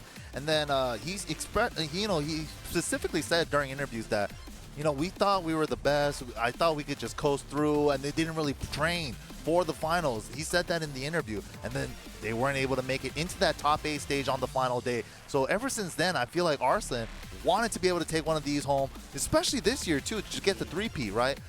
It's not easy to do, but he's looking like he's going to be able to do it. And especially last year too, right? Like, Arslan in the same pool, everybody was expecting them to make it out, and didn't happen. Did not. Then the guy that beat them didn't even make it out either. But wow, I mean, if you guys want to stay tuned in with, keep up with all the stuff that we're talking about, right? Tekken World Tour has been going on, but make sure you guys follow TekkenWorldTour.com. Follow the socials to keep up with the newest Tekken content. Follow B&E Esports on Twitter or X for more excitement on the TWT and updates at Tekken at B&E Esports. B&E Esports on YouTube as well. I mean, this tour, like I said, this is the bookend for Tekken 7. We had to start, we had to finish, but there's a new game on the way, and I'm sure it's going to get even crazier after that. And you can get started too, man. I know you guys see these goodies. We got the exclusive electrified figurine, 25 centimeters tall with the glowing wings, 8 glossy collectible character cards, the arcade token, the Leroy Smith ring, full game with the Ultimate Edition content and bonuses, the Steel Book face-off with the premium box. Make sure you guys head on over to Bandai Namco store, pre-order this exclusive premium collector's edition, available January 26, 2024. That is not very long from now. Absolutely. It's right around the corner, and we're going to send off Tekken 7 with a bang. But yeah, Tekken 8 right around the horizon. But don't go anywhere, guys. We got some more games coming to you soon, right after this break.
Les couchers de soleil sur la scène me rappellent ce que je dois protéger.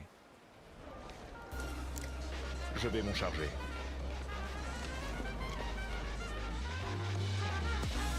Get ready for the next battle. Tekken 8. New challenger. Accepte ta défaite. Tu as perdu d'avance. Victor Chevalier.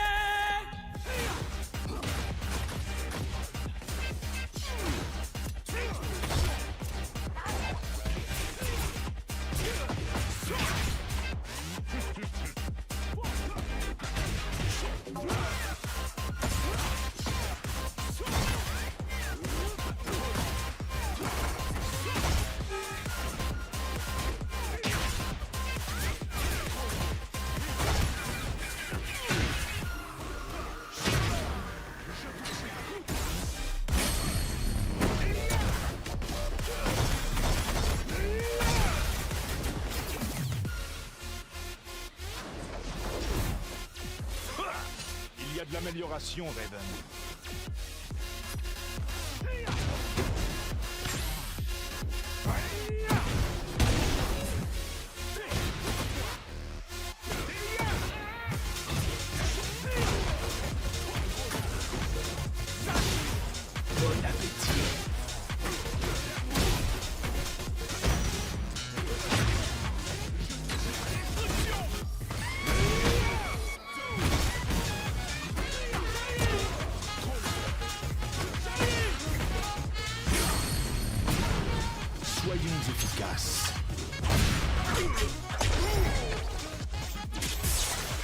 été mat.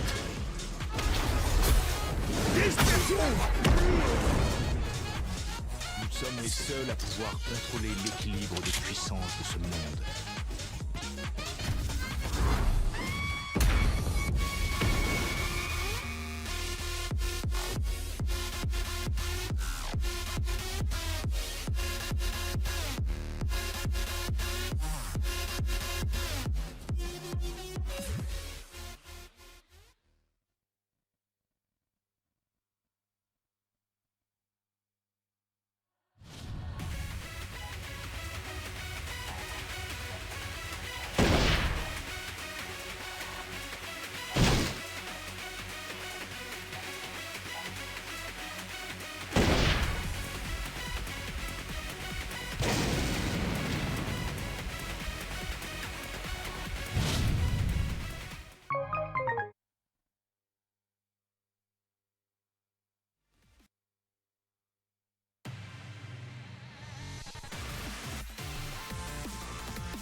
Welcome back, everybody. This is the Tekken World Tour Finals for 2023, and we are a little bit more than halfway through the Group B stages. You're joining me, I'm MYK, with Majin Obama, the hometown hero. Yeah, man, I cannot, again, I'm over the moon that we are where we are, about to watch the chaos unfold that we are about to behold here on this stage.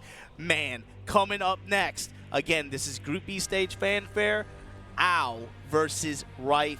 Japan versus Saudi Arabia in New Orleans. But before we get to our match, man, we got to give special props. So again, Game Dimensions for the awesome Tekken action figurines. 21 points of articulation. You got a favorite move out of that 220-something move list? You could probably pose them to do that. You could probably pose them. My favorite, down forward 1. And I want to see. Just like I'm trying to see Kazuya do the helicopter kicks, man. Up 4, 4, 4, 4, 4, 4. You probably need a few to, I guess, get the whole thing going.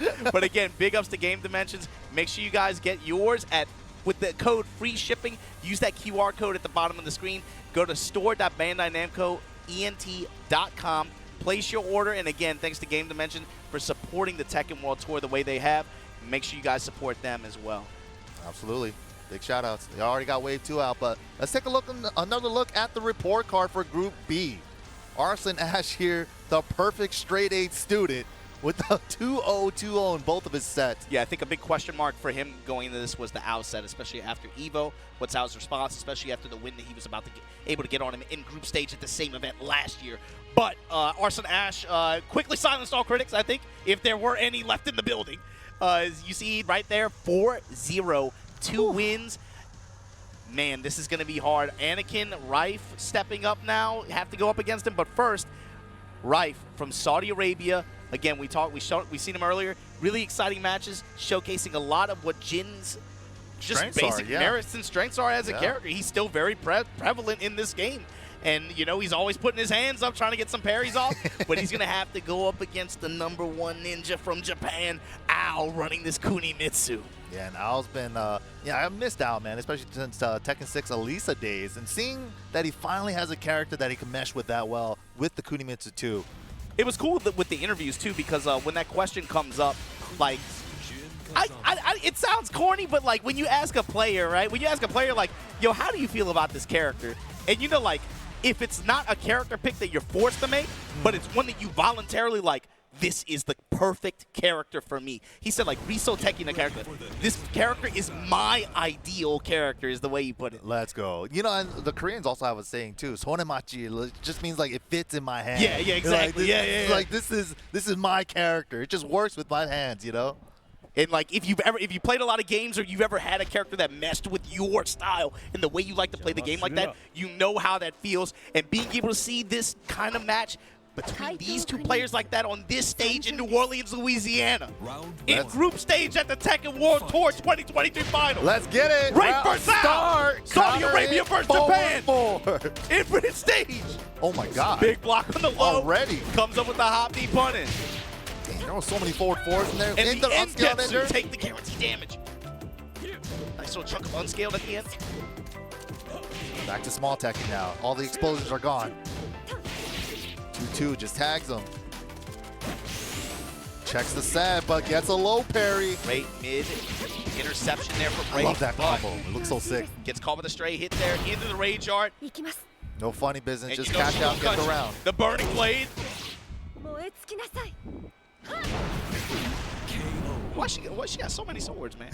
Where's she even pulling Dude, out? like, where's the blue one even come from? It's like a ghost sword? Like, what is it? Round start 2-2. 2-2 slash, and again, you see him fainting in the back turn, going with the Radiata spin after. Had the step, but then the Zen cancel saved Raef there. Low parry. Unskilled? Yes, sir. And gets. Oh, the that was empty sick. Jump sweep. Classic Tekken. If you guys don't know, when you land from an empty jump, you are in crouch. Cheeky little sweep setup for Ao there. And of course, we talked about this earlier, right? Watching this Kuni gameplay, something fundamental to her is, again, the forced play around her set stance where she dashes like that. Yo! Oh, he parried the... No way! Yo! That was so sick! In the shadow stab. Off the grab. Dude, that was like one of those choreographed Tekken video moments. That looked like a combo video. Right? That looked like a combo video. Back three, and then the float from Raef here. Converts it too. Staying down. That's the mix. After Yeah, the down forward one with the follow-up. Counter hit launcher.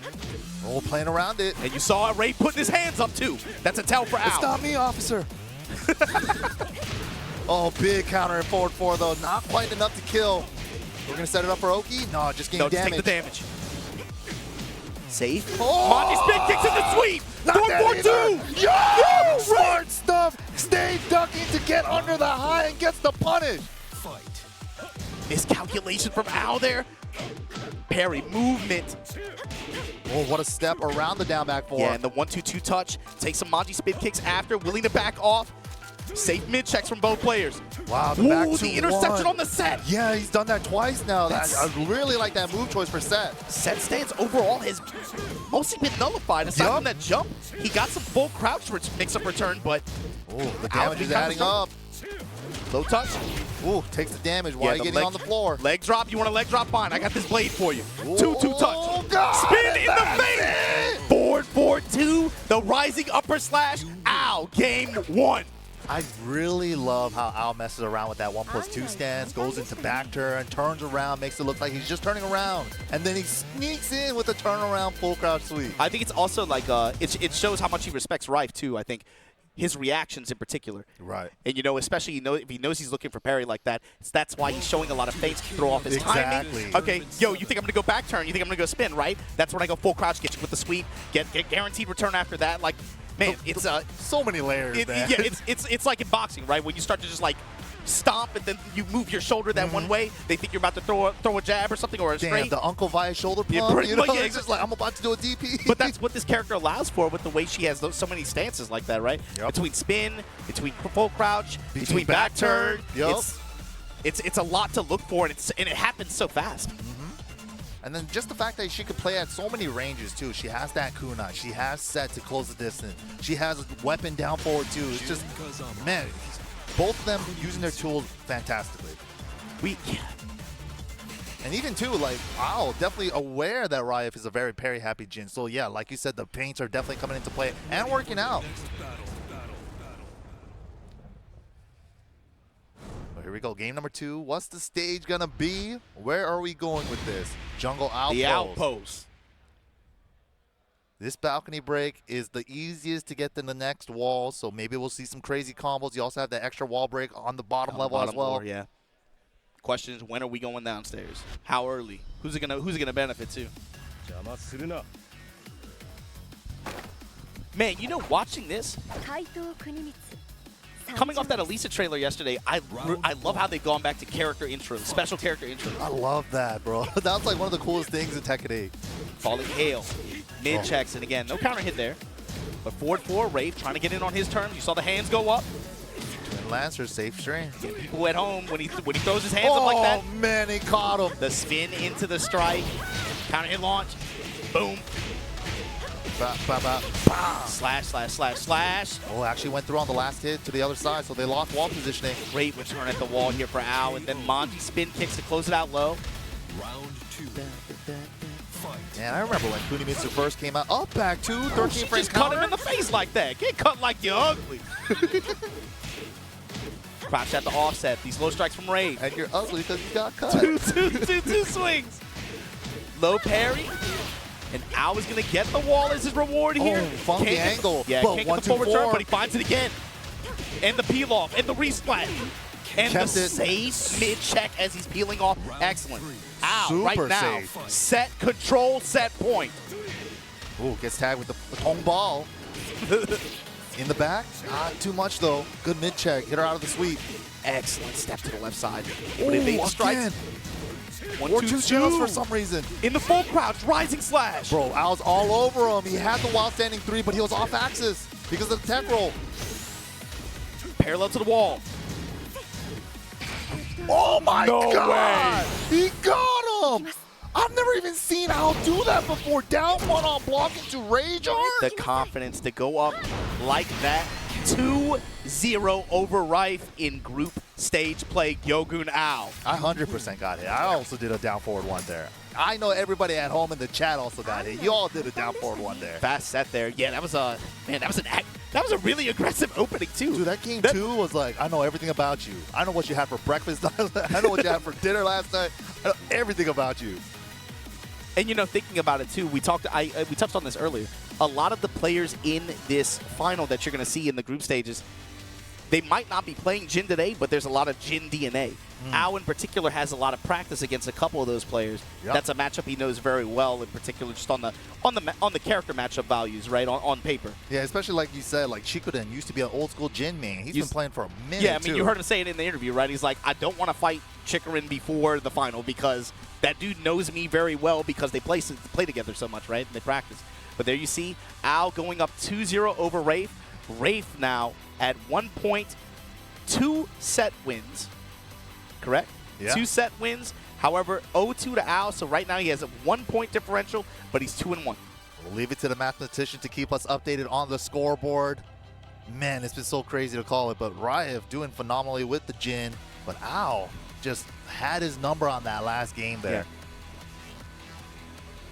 And I think that was an important set to 2-0 for Ao in particular too. Yeah, especially, yeah, if you can win 2-0, definitely take it, man. You don't want it to come down to game differentials at all. Especially given his set with Anakin and Arslan so far. Being able to win that 2 straight, that's important for his point differential overall. And it's going to give him at least a better chance to be able to try to get out this group stage. But coming up next, baby, it's Kkokkoma versus Anakin. Let's take a look at Anakin's player card here. Again, you guys already know where he's from. Atlanta, Georgia. He can't help but tell everybody about it, right? Atlanta, Georgia. ATL. Let's go. And again, 9th place on the leaderboard this year, 935 total points, and one of the higher-rated ELO players in our total. According to the stats from Pun Life, one of the higher-rated ELO players in our final. But of course, here's Kkokkoma next. His opponent, likely going to be playing Feng. We don't know. He's still kind of a question mark sometimes. Yes. But we've only seen the Feng come out of him so far, but he might pull out the Kunimitsu in this matchup. We don't know. He's right? wily, yeah. Hard to predict sometimes, but global ranking 12th, 835 points on the Tekken World Tour this year. Whew. Players are already set up. I wonder if Kkokkoma, we did see the blind pick coming out of Kkokkoma earlier. I think, dude, I think that's only going to get worse. Especially, I feel bad for the guys tomorrow. I think there's going to be one every set. I can see it happening. I can see it developing that way. And that's exactly what happens when you have you're such a master at so many characters, right? Like Kkokkoma has the Feng, Kuni. We said the Paul as well in certain instances. Atif. Oh yeah, Yeah, Atif is like the actual Mokujin of Tekken, dude. He could play every character. And like I thought, it is the Kunimitsu against the Jack. Kuni Jack, not the first time we've seen this matchup in the past hour, or past couple hours. Very popular character. I remember a lot of players were trying to like downplay Kunimitsu early on. I'm like, what are you guys? That's smoking, a losing bro? match. I think, like I look at some of those She people. has I'm no like, lows, man. She has no lows. Hey, Kunimitsu ain't got no lows. Hey, you don't want to get me started. Look, as a low-level player, I heard some people say some stuff about Noctis for a couple years. That's crazy, bro. I'm just saying. Here we go. Safe mid checks from Kkokkoma. He's willing to get up in Anakin's face. Guys. It's kind of him while standing forward. Wow. 4-2 there. Yeah, stop sign to interrupt the pouncing strike. Wow, just let it hold. 4-break combo rip on him in neutral there. And Anakin at first was way more defensive, was backing up in this matchup, but now you see him swinging a lot more. 2-2 into stance, into the dive kick, just safe As soon as I option. say that, he does nothing, just does raw debug in neutral. Oh, Jackhammer to break the air. floor. Let's go. Setting up for Oki instead. Side step 1, plus frames. Oh, shooter! Max damage, wall bounce. She's dead. Clever girl. Round 2. First round, we've only got one floor left, just like that. That was max range on that wall bounce. Down 4-1 so far. Kkokkoma willing to just press the offense here. Rising slash. Goes with the back 3-ender. Oof, good guard and Anakin now. What's the option here? Breaking it. Get rid of all the floors. But to get the wall? No, just short of it. Corner positioning and Kkokkoma trying to step around to the left side, trying to get out of it. That was an extra long set, too. Yeah. Really let the set movement rock. Just wanted to get the maximum amount of mobility and movement out of it. Low Manji kicks. Anakin back to the wall. Ooh, the low power strikes. crush. Debug the blue stuff. He's driving the jackhammer again. Wow, good sidestep rage drive there with punishing the 2 jab from Jack. Fight. Nice movement from Kkokkoma right now. Just a micro step left, but it's just enough. Just sidestep block, seal whiff, and whiff confirm. Maji low kicks. Back away. Working jab strings a little bit more. Jab, what a jab. Jab down for 1. That's why we're going left, trying to avoid those jackhammers. Threw him out of the power crush with a throw. Unbreakable. Oof, caught him Jackhammer ducking. again. Oh, you're Plant staying seeds, down? He machine called it gun upper. out. That was sick. He called it out. Whip punish. Oh, gets the slide 3. Ooh, another one. Wow, Anakin. All the debugs. Yeah, Rage has done a lot for Anakin in this game so far. Oh, Set yeah. slide, sidestep to the right, finds the rising knee here. That's really been the set 3 mix-up game afterwards. On hit, she's only 0, so a lot of times both players try to retaliate with the while standing 4. But if Kunimitsu sidesteps that while standing 4, she can launch punish you for it. Just like that, Kkokkoma ties up the round count. Lateral movement finds a low touch. Close first game here. Ooh, double set set. feint. Ooh, nice dash with punish with the 2-1. Sets Nagake into nothing. Jackhammer. Is good. Stomp on her, counter hit on the second hit. The wall's right there. Takes the damage. Oh my god! Oh my god! Ground and pound! Kama Sutra! Oh my goodness!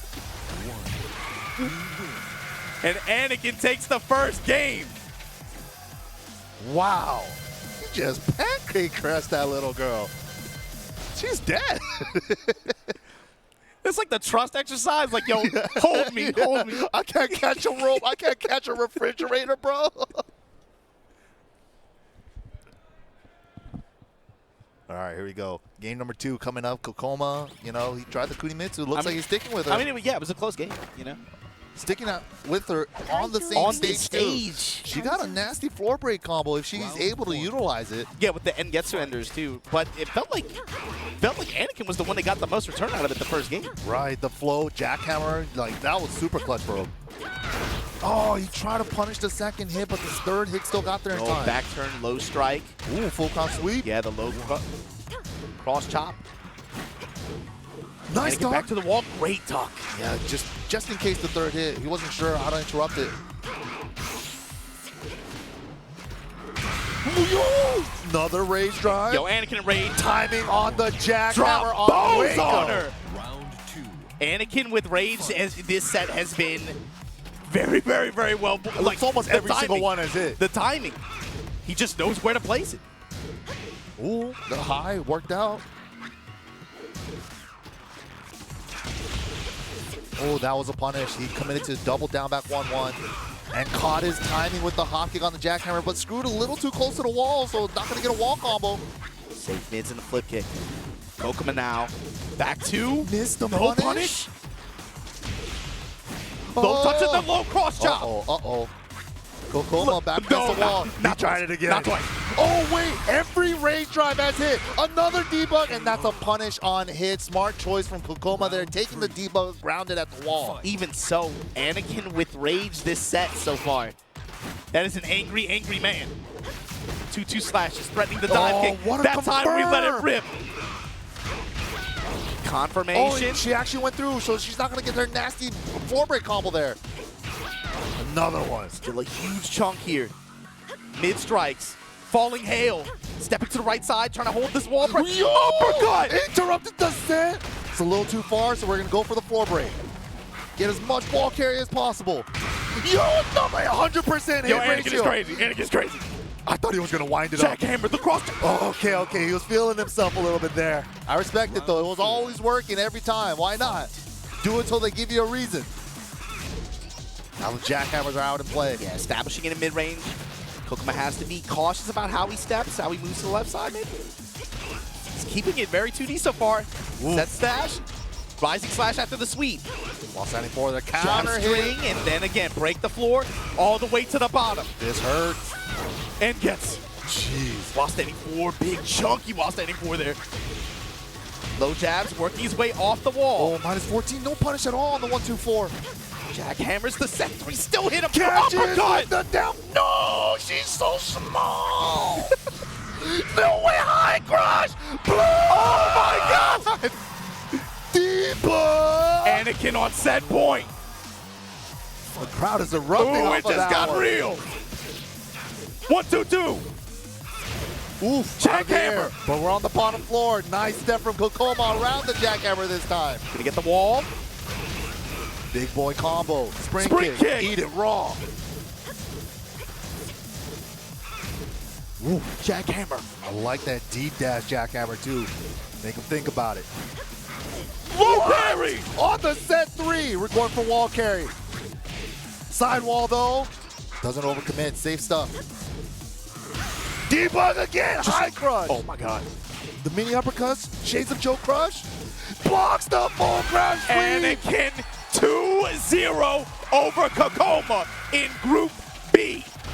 Very clean set for Anakin there, and that's exactly what he wanted, to get some comfort in the report card. Yo, he's got some wind in his sails right now. The way he's playing today. You see that crowd too, bro? I told you that's a big deal, man.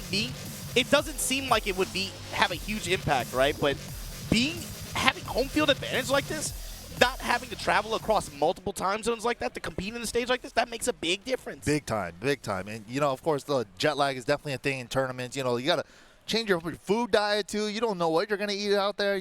It definitely affects everything, man. And right now, Anakin looks like, man, full confidence in the. Did you see the how many rage? debugs? The rage. Him with rage, that said it. That was like, what, close to 100? It was like, what, 9 out of 10, I think, or something like that? I think he hit every single one. I think he hit every debugger in that set. And you can see his report card here. That's his win, right? That's his one win so far, but it was 2-0. That's important. So it's going to come down for him to be able to try to make the grade here against Arslan Ash, his last set of this group stage play. That's tough. That's a set, man. That's what we're looking at. We got to beat the best to become the best. So he's right there. But yeah, all these guys have a couple more sets to play. Arslan Ash is the only one here with 2 sets left to play against Anakin and Raef. Yeah, so I believe we're going to be seeing the Raef set next, and I think the last one's going to be Arslan Ash versus Anakin. Crazy. Man, just the fact that it comes down to just how Anakin used rage so well that entire set. He was using it as like a range control. He's like, oh, you're going to set from right there. You can't block immediately after set. So he's just been playing around that the whole time. And the other times he's used it as a high crush, like all the utility after that rage drive, he used it perfectly in that set. Yeah, and I mean, it's also just, it kind of highlights, again, one of his player strengths, too. We didn't see it so much. We saw a few uppercuts, especially in far range like that. But again, his sense of timing and where to place some of these low jabs, where to place some of these stop signs, where to place these range drives, right? Especially after like the kind of standoff situations like that where somebody's afraid to pull the trigger like that. But check this out. We got Arslan Ash versus Raef coming up next. So I'm curious, MYK, is like, who does Arslan want to play in the finals? Let's find out. Should he make it there? Let's find out. I just want to avoid top players so I can just make top 8. Not looking forward to play with anyone. A man, a few words sometimes. Yeah, I mean, I respect the honesty, though. He's like, I just want to cruise into the final. I don't want to play anyone. Yeah, preferably. But with that said, let's take a look at the player cards coming up for Arslan, Ash, and Raef. Arslan, he lets you know, I want as easy a day as possible to be able to get to Sunday. But coming from Pakistan once again, and our global ranking leader, 2,290 points on the Tekken World Tour this year once again. Especially with such a decorated player like this, right? Like, he's had all the EVO winnings and stuff like that, but he hasn't had that TWT final championship I mean, yet. this is the final stamp in that in that catalog, right? Of what he, I mean, for him and his record and what this game has done for him and changed his life for sure, right? 100%. Raef, of course, another player on the mark here. 11th place on the global ranking leaderboard, hailing from Saudi Arabia, 850 points. I talked about it. You know, I got kind of sappy yesterday. I'm talking about it. You know, like, this game, you got to put it out there. For some people, 7 years you're talking about. For some people, 2 months short of 9 years. Yeah. It's practically a decade, man. It was a big chunk out of all of our lives. But no matter what, it's like, especially for some of the players here, this, not even just the players, some of the staff, some of the people running things behind the scenes, 100. some of the people on the Yeah, mics. absolutely. This game changed lives. And it had something special that you cannot capture. And Arslan Ash is definitely... It's lightning in a bottle. Yeah, I mean, he's absolutely one of the figure. Whoa. Now, Negan? I didn't see that coming. I did not see that coming. What? The Raef Negan picking group stage. does play Negan on the side. We have seen him, like, he's the most loyal Jin, but then the one time his Jin really wasn't working out, he did switch over to the Negan. So, MYK, what is this about? Is this about intimidation stands, checking lows? Is this about the range that they're going to be playing? Is it about the value out of the 1-2-4? What is this? It's value out of the 1-2-4, and not just that, but Negan is out of the male characters, too. He has phenomenal movement. Negan's movement is better than a lot of the other male characters that have a lot of big hurt boxes. This character's been consistently adjusted as well from season to season. He is, like, it feels like he squeezes a lot of value out of, especially, like, fast frame attacks. Yeah, just playing around, just little sidestep blocks, see them live, get a 1-2-4. It adds up. It's like 29 damage off of his 1-2-4. Right here as well, in this space, this compact gameplay space, range 1. He plays that very well. Yeah, he excels there as well as far out just because of the reach. He also got my favorite move in the game, back 1+2. Yeah.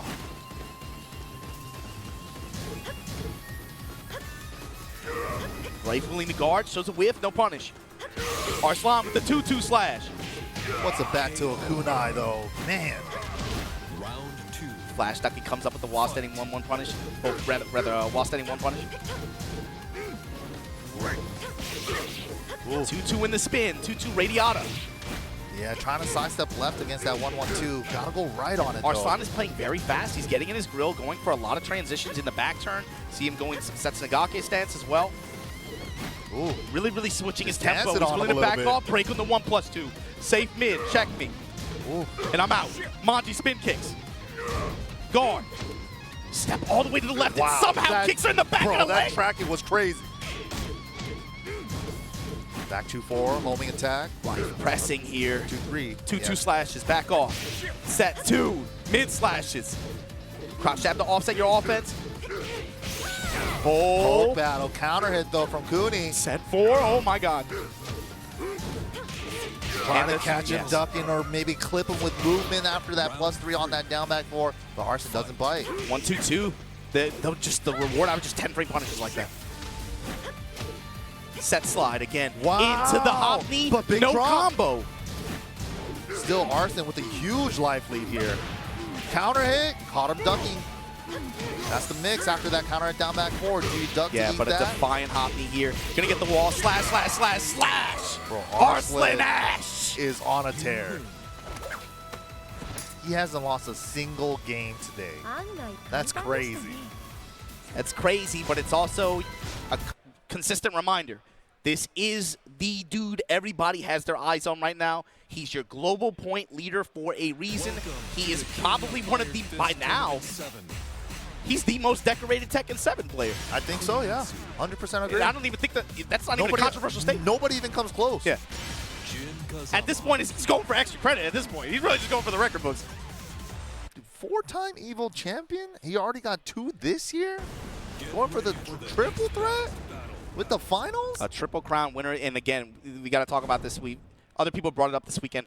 This is the event for him that has eluded him, right? Ever since he started and came on the scene, showing up late the pools at EVO Japan in Fukuoka, this event in particular is the one that has somehow eluded his championship. That's great. This time, definitely trying to make it to the top 8.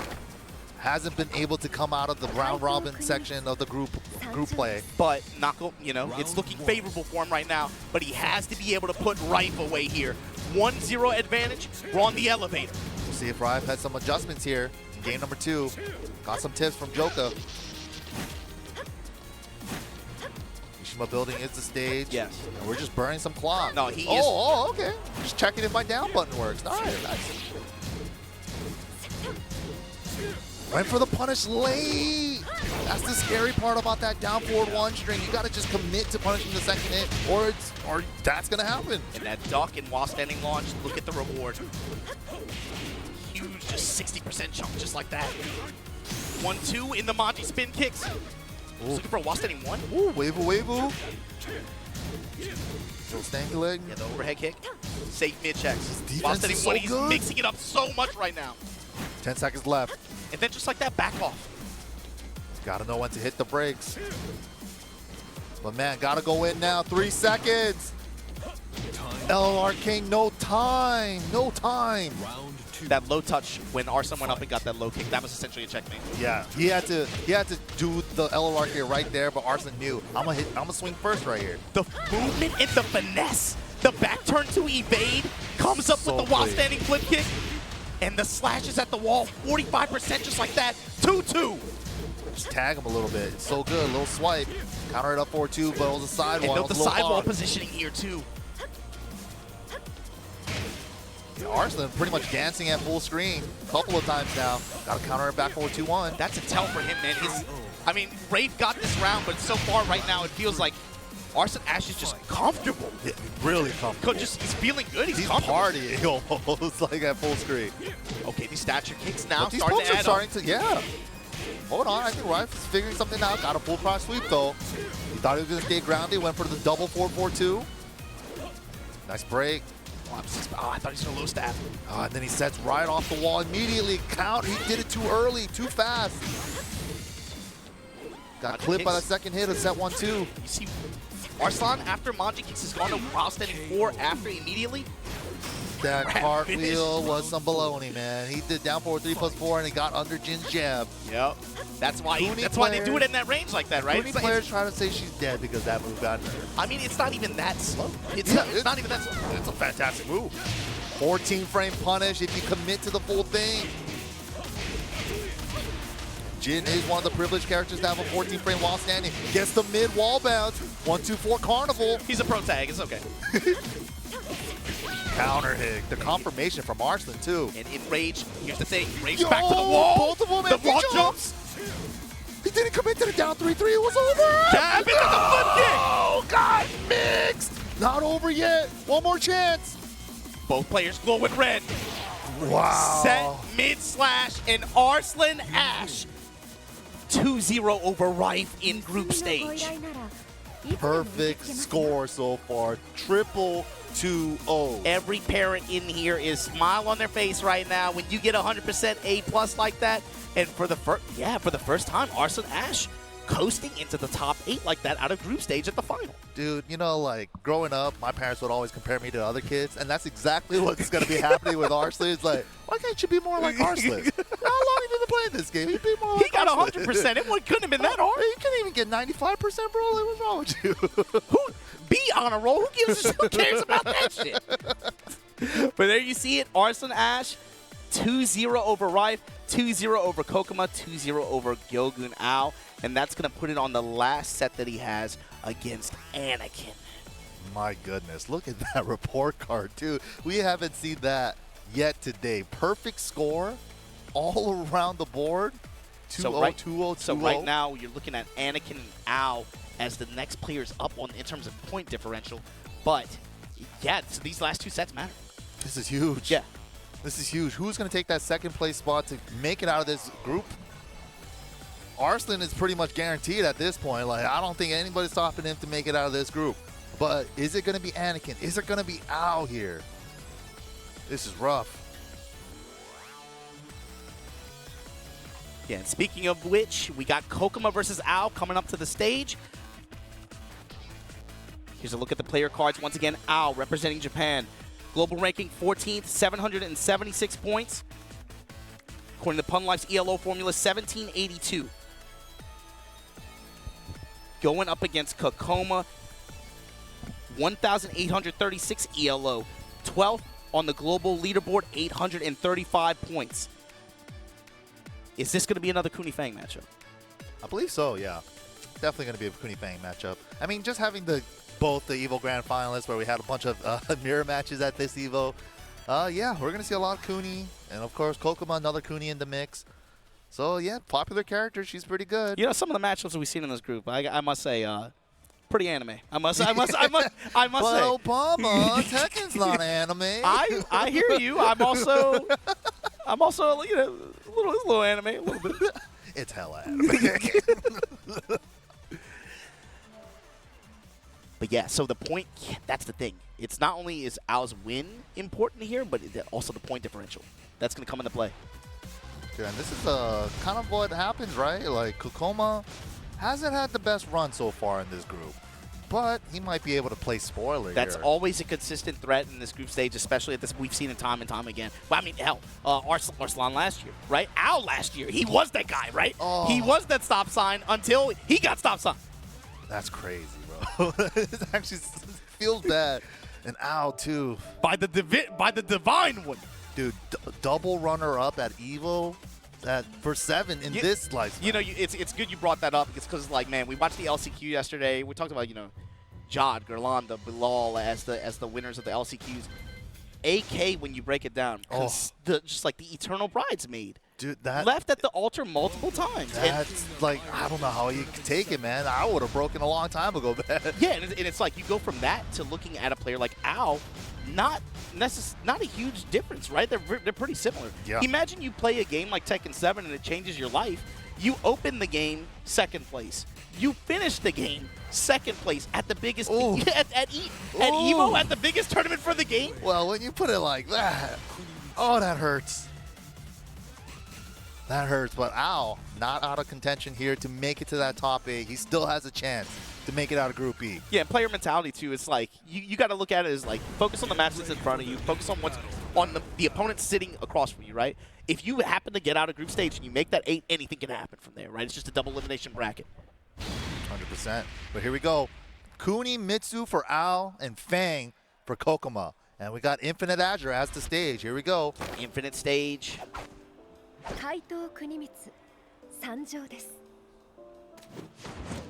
So Anakin talked a lot about this last weekend with Ao, watching him play against Ao Richie and Shadow, but it's like, maybe normally you have the image of Ao as maybe a kind of really lane defensive player who can willing to just back up, but he's willing to go in and he's willing to place these bets. He's a gambler, actually. Yeah, and I like the gambles that he plays, too. Because it definitely starts utilizing that against it. Oh, you blocked that low 2 times? You're going to eat the next one. Watch this. Good control coming out of Kkokkoma right here. Big lead for Kkokkoma, but gets swept on. Rising slash. Manji kicks again on recovery. Full crouch sweep. Rising slash into the down 1. I think Ao, I really love the way that Ao uses Kunimitsu's down 1. It's a big, chunky power hit mid, but not a lot of Kunis use that. Nice low parry, sidestep left to get the angle. We're playing fast, man. There's your spin. Missed it. Missed it. Yeah, I was looking for the back turn ender there. Counter hit down back 3. Little extra damage since the buff. Try to mix them. Didn't bite. Feng, another character with excellent return on punishes under 13 frames like that. Oof. Got it this time. Wow, just beat him to the punch on it. Set 2. Uppercut. Into down forward 2. Beat out his off time down back 3. Gets his slash. Yeah, having that, you know, having that open stage, unscaled ender like that with the sidestep 2 into forward support 2. Dude, it's just when you can just like at will just get a huge extra chunk of damage for no reason. And on one stage, she already has phenomenal wall carry, and you can like space against her because she has that. Pretty good character, man, for a character that has no lows. Kkokkoma finally able to establish some pressure here. It's connecting, working a lot of fish hook kick. You saw him establishing some pressure off of headbutt. 2-2 slashes. Radiata, the mid spin. Ooh, just chipping away. Yeah, finds the low here. Smallest of leads for Kkokkoma. Ao so far has not established the set play yet.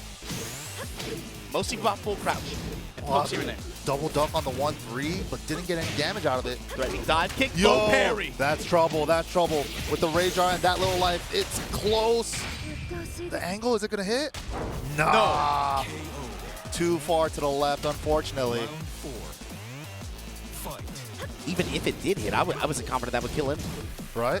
There was a lot of little hits in that combo, scaling it. Yeah, I was thinking like would have been one more interaction anyway, but here you go, set 1. Finding hits here while standing forward in the low. Kkokkoma now, the offense varied up, getting a lot of return. Oh, had the while standing 4 whiff there, but Kkokkoma didn't see it. Whiff just a little bit too late. Punish? What? Jab touch in the headbutt. Fish hook kick. Fish hook's getting a lot of mileage. Back turn low stab. That down 2. Kokkoma's represented it, but right into an uppercut. And that's what happens when you're trying to chase Kunimitsu all the time. You got to overextend, and that's what you run into when you do. Full crouch sweep. Rising slash. Ao up 1 game on Kkokkoma. Oh, very rough day for Kkokkoma here. It's like he's not even playing bad. It's just a lot of little mini interactions just not going It his must way. be, you're really privileged as a character when you could just at will be like, you know what? Instead of doing this dance mix-up, I'm gonna just do this mix-up. he's like Life is good. Yeah, like I guess it's because Feng has probably a lot of options to be able to check him out of it if he starts to do feints or something like that. If you want to play the Yomi game there, but it's just like, man, then you have to thread the full crouch mix-up. Kuni. This character's cheap, man. And so this character's cheap. both these characters are They're great. both cheap. But then, you know, the also thing in this character matchup too, like Feng kind of wants to create room with that back tempo step. It's Yeah. almost, you can't do it against Kuni with her set stuff. Especially if he wants to back away, that's one thing. But if he wants to pursue, she has built-in movement to do that. Dude, and then the one time he did try to chase her, down forward two Yeah. on counter hit. Round I 1. hear the crowd I shouting at love their it, fans. dude. I love it. And Wow. And it's important. This is an important game for Ao too. He has to, again, give himself a little bit of insurance here. Given what that Arslan Ash Anakin set could be, a 2-0 finish would help him out greatly here. Back two at the wall. the Kkokkoma. Oof, again. Eating another why back not? two. Set slide. Crouch jab. The challenge. Round Ao. Set 3 is 0 on hit, so yeah, that's the mix, right? Down jab right away. I want to keep my turn. A lot of people try to Wasani 4, but Wasani 4s are 11. And then the 1-3 here, counter hit. Sliding kicks here from Kkokkoma. Falling hail once again Bad in the move, by back the turn. way. Shadow step. Oh my god. Counter Below hit, stab. too far for the stick. Breaking the grab. Plus frames that sidestep left. Oh, could have got a launch punish on that sidestep whiff, but Kuma already committing to that down back 3. Back two. It's also a homing move Round and a 3. power crush. Not bad. And Ao on set point here. Ooh, Okay. what? Kkokkoma, no, that was a huge drop. And again, rotating around to the left side. The whip was there. Ao. He tried to do a crouch cancel screw attack with 4-1+2, just ended up getting Nice. sidestep Got the 1+2. got the whirly kick there. He's gonna get a return here. Oh, no. Just oh my god, it's just These little interactions that just don't go Kokkoma's way. It's hurting him a lot. oh my god, yeah, the radiata spin. Damage adding up from these mid strikes. Wow, Full crouch that was sweep. pretty fast. Back three with the Kodama flip. Monty kicks once again Oh, while but the standing mid. 4 and Ao. 2-0 over Kkokkoma. Very clean stuff for Al there, and I'm sure he wanted that 2-0 more than anything. He knows he needed that as even as insurance. Wow. Oh, yeah, these guys were both hanging out outside earlier. They definitely are friends. Yeah, Kkokkoma, you gotta imagine probably a disappointing finish for him, disappointing result. Like you said, it was a lot of near misses. I felt like reading Romeo and Juliet again. It's like these smallest misses have a huge impact on the way the round plays out. No, that's true. Like, especially too, like just little interaction that didn't go his way. He had the wall carry, but the wall was just an inch away for it from to stick. It Or just like be like that. the splat was just the wrong height for Yeah, him to be too able to get it. low. Yeah, that's It happens. It happens. That's some Tekken interactions for sure. That happens sometimes. But thanks to all you guys tuning in from all over the world to, again, the Tekken World Tour 2023 Global Final here in New Orleans. This is Group B action underway. Let's take a look at the report card, see how our players have done so far before we get to our final match for this group. And man, right now it's all about Arslan Ash. 3-0, 6 total points, and his last set is against Anakin. Oh my goodness. Anakin, I don't think he has a really good track record against Arslan Ash, but this would be the place to do it. And if he's able to close this out, whew, I'm going to leave it to the mathematicians to see if he could still have a chance to probably make it out. Arslan definitely making it out. Kkokkoma, unfortunately, not going to be advancing here today. Yeah, right now it's looking like Ao and Arslan Ash both are the front runners. With 3-1 from Ao, 3-0 right now on behalf of on the record of Arslan Ash, but Anakin could change that. 2-0 against Arslan Ash would be the dream come true. That but would be crazy, but to be down, crazier things have happened in this group stage at this tournament, man. True. But yeah, let's There you take a see. look one more time at Arslan Ash player card. Coming from Pakistan, started in Tekken 6. Mysterio is the player that most influenced him. 4-time EVO champion. And, you know, garlic bread for his favorite snack. Why not? You need the power up. And then right there, best results in 2023. Triple first place. And, of course, Anakin representing Atlanta, Georgia. Started playing in 2001. Most influenced by Saint. 3rd place at EVO 2019, the year that Arslan first exploded onto the scene, got that 1st place. Again, the knee 2nd place, and then Anakin was right behind those two with that 3rd. Man, this is going to be one hell of a set. I am a big fan of the favorite snack category on these player cards. Whoever's idea that was. Bro, I saw Joey Fury. He had the favorite snack is kimchi. I don't even eat kimchi. You don't like? I don't eat any vegetable. Oh, you're tripping, man. Hey, you know what? I understand, but I know that crowd understands what we are about to get into. Everybody out there from, man, so many countries came to, I told you, like, it's really a crazy feeling to see so many players from so many states, but not just states in the United States, man, so many countries, bro. So many people from Europe, so many people from the UK, Saudi Arabia, Pakistan. I never would have imagined we'd have a fighting game tournament like this where all these people come to New Orleans, Louisiana. God. World Tour. And right now, look, man, if you guys watching out there want to see Anakin do the damn thing, talk to me, make some noise. Let's go. If you want to see Arslan Ash, the global point leaderboard and the man everybody's got their eyes on, finish this fight, make some noise. He's so good, man. Arslan Ash is the one to beat. Round 1. We'll see. Fight. Whoa, the Nina? Wait, old man? I wonder, is this maybe something that he has in his pocket that maybe he's playing? Possibly, yeah. Planning for later? Maybe even like getting ready for 8 and he's just like, he likes this matchup, or he's messing around with Anakin's data. You know, he's maybe probably expecting Kuni or the Zafina. Either way, gonna be interesting to see how Anakin plays this one out. Uppercut. Runs right into it. And you know where you're going. On this stage. Wow, resplat from there. The angle's worked out. Tags him low a couple times. Caught right back up. With uppercut, jackhammer again with consistent return from Anakin, trying to establish control in that mid-range, and he immediately backs away. Yo, get the hell away from me. You gotta worry about that Nina Hayashida step, though. She could make a lot of things with. Ooh, that Mamacita step. One jackhammer with the counter hit, no follow. Jack head privilege, so small on the head. Ooh, whip punish with the jackhammer on wipe the floor at the 3-second mark. Time expiring. Ooh, that got close. Side step 2, round start.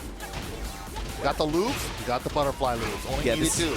Really, this match was going to test Anakin's ability to try to keep her out too. Can't let her get too close, start getting the side step 1, get the pressure off of that. Jackhammer. Oh, side step 1 too.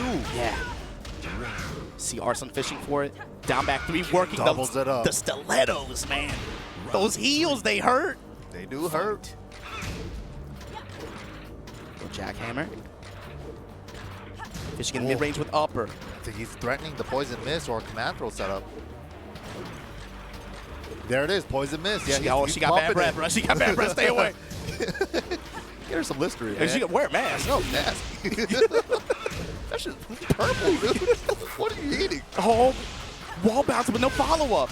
Ooh! There we go. Charge punch, break the walls down, and put her right back on there. Play that shoulder. I like that step. Better Oki with the down back and the charge.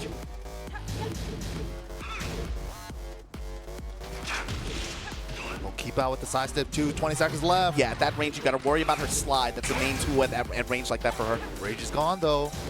But Nina's so good at just whittling your life bar away with a lot of these pokes. But Anakin with the health advantage. So on Arslan to gets approach. Didn't get a conversion. Oh my god. Yo! Jumped over the wipe. Yo, that was sick. Pouch. I've never seen Anakin use that. That was sick. Fight. You're used to watching him, and he has like some moves sealed, right? Like he's like Anakin just doesn't do that. Yeah, and then sometimes Anakin will bust out the Cossack kicks, and you have right there. That's what I was talking about. That Hayashida creating a lot of stuff to whip. Oh, he went for the big boy combo, the double side step 1s on Jack. Give me my frames, move those chains. Bars. The low swipe, and again, Arslan Ash willing to challenge in the mid-range when Anakin wants to approach. I'm really surprised at how effectively he's using side step 1 too. A lot of the times you only see Nina do side step 1 and kind of like go back to the Hayashida. But he's using side step 1 too phenomenally. Yeah, especially when he had wall pressure advantage too. Kind of laying on the pressure. Low touches from Anakin. And we get back into the round here. Nice whip punch with the jab. Huge round, by the way, in terms of how the rest of this group stage can play out. Anakin with the wall positioning, though, trying to keep her there, but slides out. Yeah, that's the slide, man. From far range like that.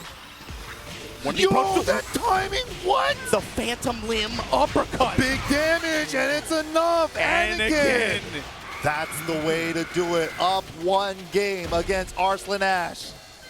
The machine. The first one today in this group stage to even give Arslan a loss. Welcome to the King The of nod and MYK, is it just me? You know, like a few years ago, I'm looking at Arslan like, bro, he's late through his pool. He runs up, beats the best in the world. AK in second, like he wins in Fukuoka. I was like, he's the protagonist. The way he looked after that Anakin match, just it felt like Frieza. It felt like looking at a villain. He just had this silent nod and the sly smirk. You know exactly what Arslan's thinking right now? It's like, this isn't even my final form. It's not his final form. Yo, the Noctis? This is Final Fantasy. Wait a minute. What? He has been playing a lot of Noctis lately. He has said he thinks his character is very strong. Especially on this platform, too.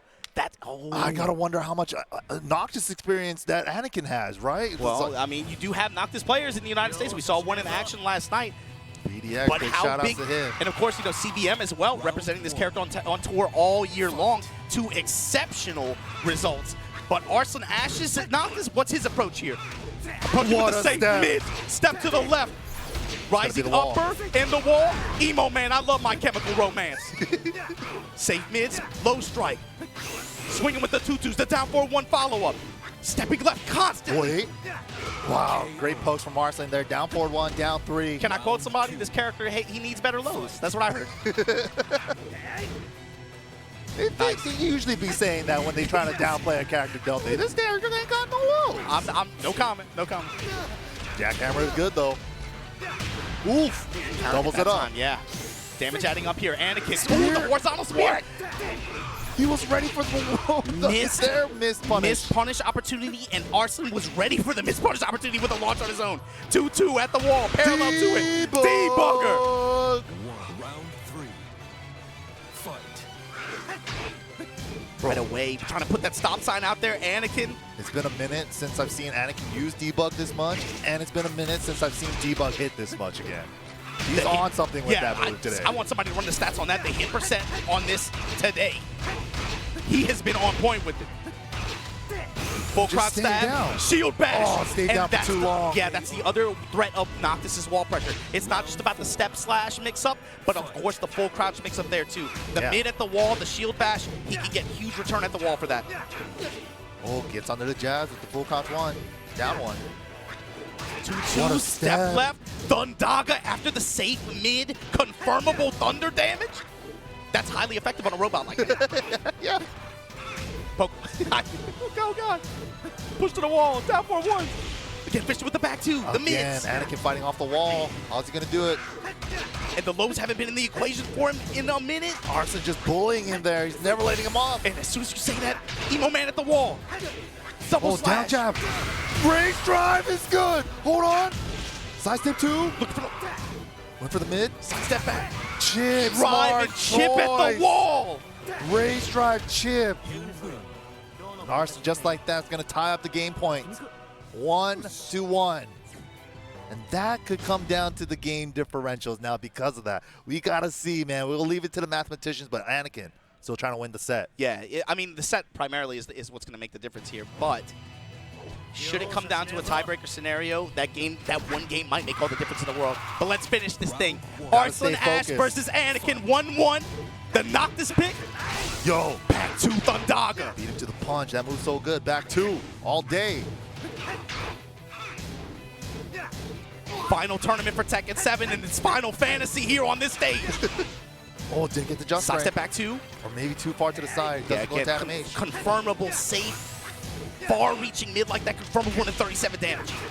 And Just it goes like under that. jabs. Lightning And it goes strikes. under jabs. It's so good. Fight. What a whip Warp punish. strike, you better not whip in front of me. Nice side roll. What an interrupt with the 1-2 there. Yeah, and he has good value out of his jab string too. Oh, One hit Anakin like that. realigning from crouch there. Jackhammers. Threatening with that dagger. Another. Missing another just frame. Woo! Jackhammer is good. Oh my god, the delays and the timing roll. change from Anakin. Wow, Oh, the the mid-check. 2-1 saved him. The second hit. The He's been second doing hit that for years. interrupts the rage drive. That rage, oh man. This is close, man. Too close. Back 2 again. Oh god. Oh god, he's playing around that down back 1 minigame. Finish the string or going to roll. Shield bash. Oof.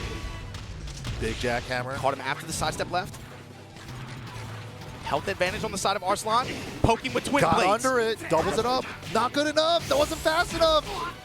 He thought he had the whip punish in time. Uppercut after the screw. Not enough damage. Didn't get the last hit. Fine. It just went in his face. Oh my god. Anakin is a master of space and time. He got both the stones. He's gonna snap on us.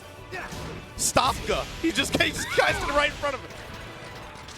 Oh my god. All the low pokes adding up. He's recognizing Arslan's just trying to step left all day. Mid. Off time down back ones are working Spring out. kick in the 1-2 punish. Back two is good. Again. Safe midstream. Hadiba, rage blue drive. stuff, high crush. Wow, and that's gonna be a double Luigi! Let's go!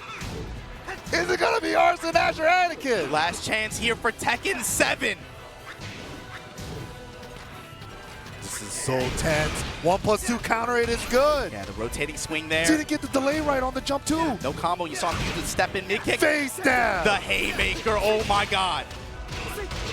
Emo. Let's get. Even got the blue one. Shield bash. Final chance for Anakin. Big comeback time. A nice movement from Arslan Ash to sidestep left to avoid the down back one, closing out the set. Very well played. Wow. That felt like a villain in this group with the way he played this, man. He lost one game, of course, to Anakin, but that was the only game he lost. All victories in group stage for Arslan Ash. Absolute And you know beast. he came into this event knowing that this is his last chance for Tekken 7 to be able to put a stamp on this event in particular. It's eluded him in the past, and he showed you he is ready. And you don't know what might come up on screen, by the way. Whew. Nina and Noctis just like against Anakin, I wouldn't have thought that. I never thought I was going to see his Nina here today. That was very much a surprise. And he was almost able to get that game off Anakin, too. Whew. That makes me wonder what he's got in store for who we might see in top 8. Any kind I've of been picks like lurking that? in his streams, too. So, there's going to be some blind picks called. There's definitely going to be some blind picks called. man.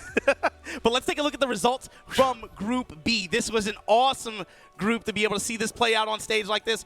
Arslan, Ash, and Ao, your qualifiers. Arslan Ash, of course, representing Pakistan. Yogun Ao from Japan. Anakin, Raef, Kkokkoma. Man, look at this. Very well played to all the competitors here today. That was a crazy group battle. Wow. Arslan with almost a perfect report card. The only one to even take a game off of him was Anakin. Yeah. But Al, too, he had a pretty clean set all throughout. Only really losing to Arslan there. Good stuff all around, man. It's the farthest travelers, they definitely came hungry. And Arslan, 7 points to make it out. First place. Al coming out second with the 3 points. Yeah, you got to imagine if you're willing to get on an airplane and cross a couple of oceans to come to this event, it wasn't because you're content with falling in group stage or something like that. All these players wanted to make it to that next stage. Yep. But it's going to be Arslan, Ash, and Ao that proceed. So with that said, yeah, let's take a look at, again, our socials that we need you guys to follow if you want to stay in tune with the Tekken World Tour. Make sure you guys go to TekkenWorldTour.com to follow and stay in touch with the B&E Esports Twitter, B&E Esports on YouTube, and the Tekken Twitter as well. Make sure you follow all those accounts for more excitement on TWT and the updates. And don't forget, guys, we also got the Premium Collector's Edition for Tekken 8. That's right around the corner. Available January 26th. Pre-order now, and you guys can get the Premium Box, the special face-off steelbook, the glossy cards, the arcade toys, the Jin figurine, and the wing lights up, by the way. And you also get the Leroy Smith ring and a bunch of other content as well. The full game, bonus, extra content. Man, pre-order now. Tekken 8 is right around the corner. Tekken 7 is ending here today, but man, it's been a beautiful ride. Thank you guys for tuning in for the big portion of it. And yeah, that's just Group B. We still got 2 more groups for you guys. We got Group C coming up, and they're all a bloodbath. It's all bangers. Yeah, I don't want to sound like a broken record. All I wanted to say was, guys, it's okay at home. Like I said it yesterday, but it's okay to take a moment, stop, and we're talking about Tekken 8. We're looking forward to the future and everything like that. It's okay to be excited. It's okay to be excited about that. It's okay to look forward to that. But also take a moment and appreciate what you have and what you had with this game. This was, again, lightning in a bottle. There are companies and people out there who want to make what you guys had for this naturally.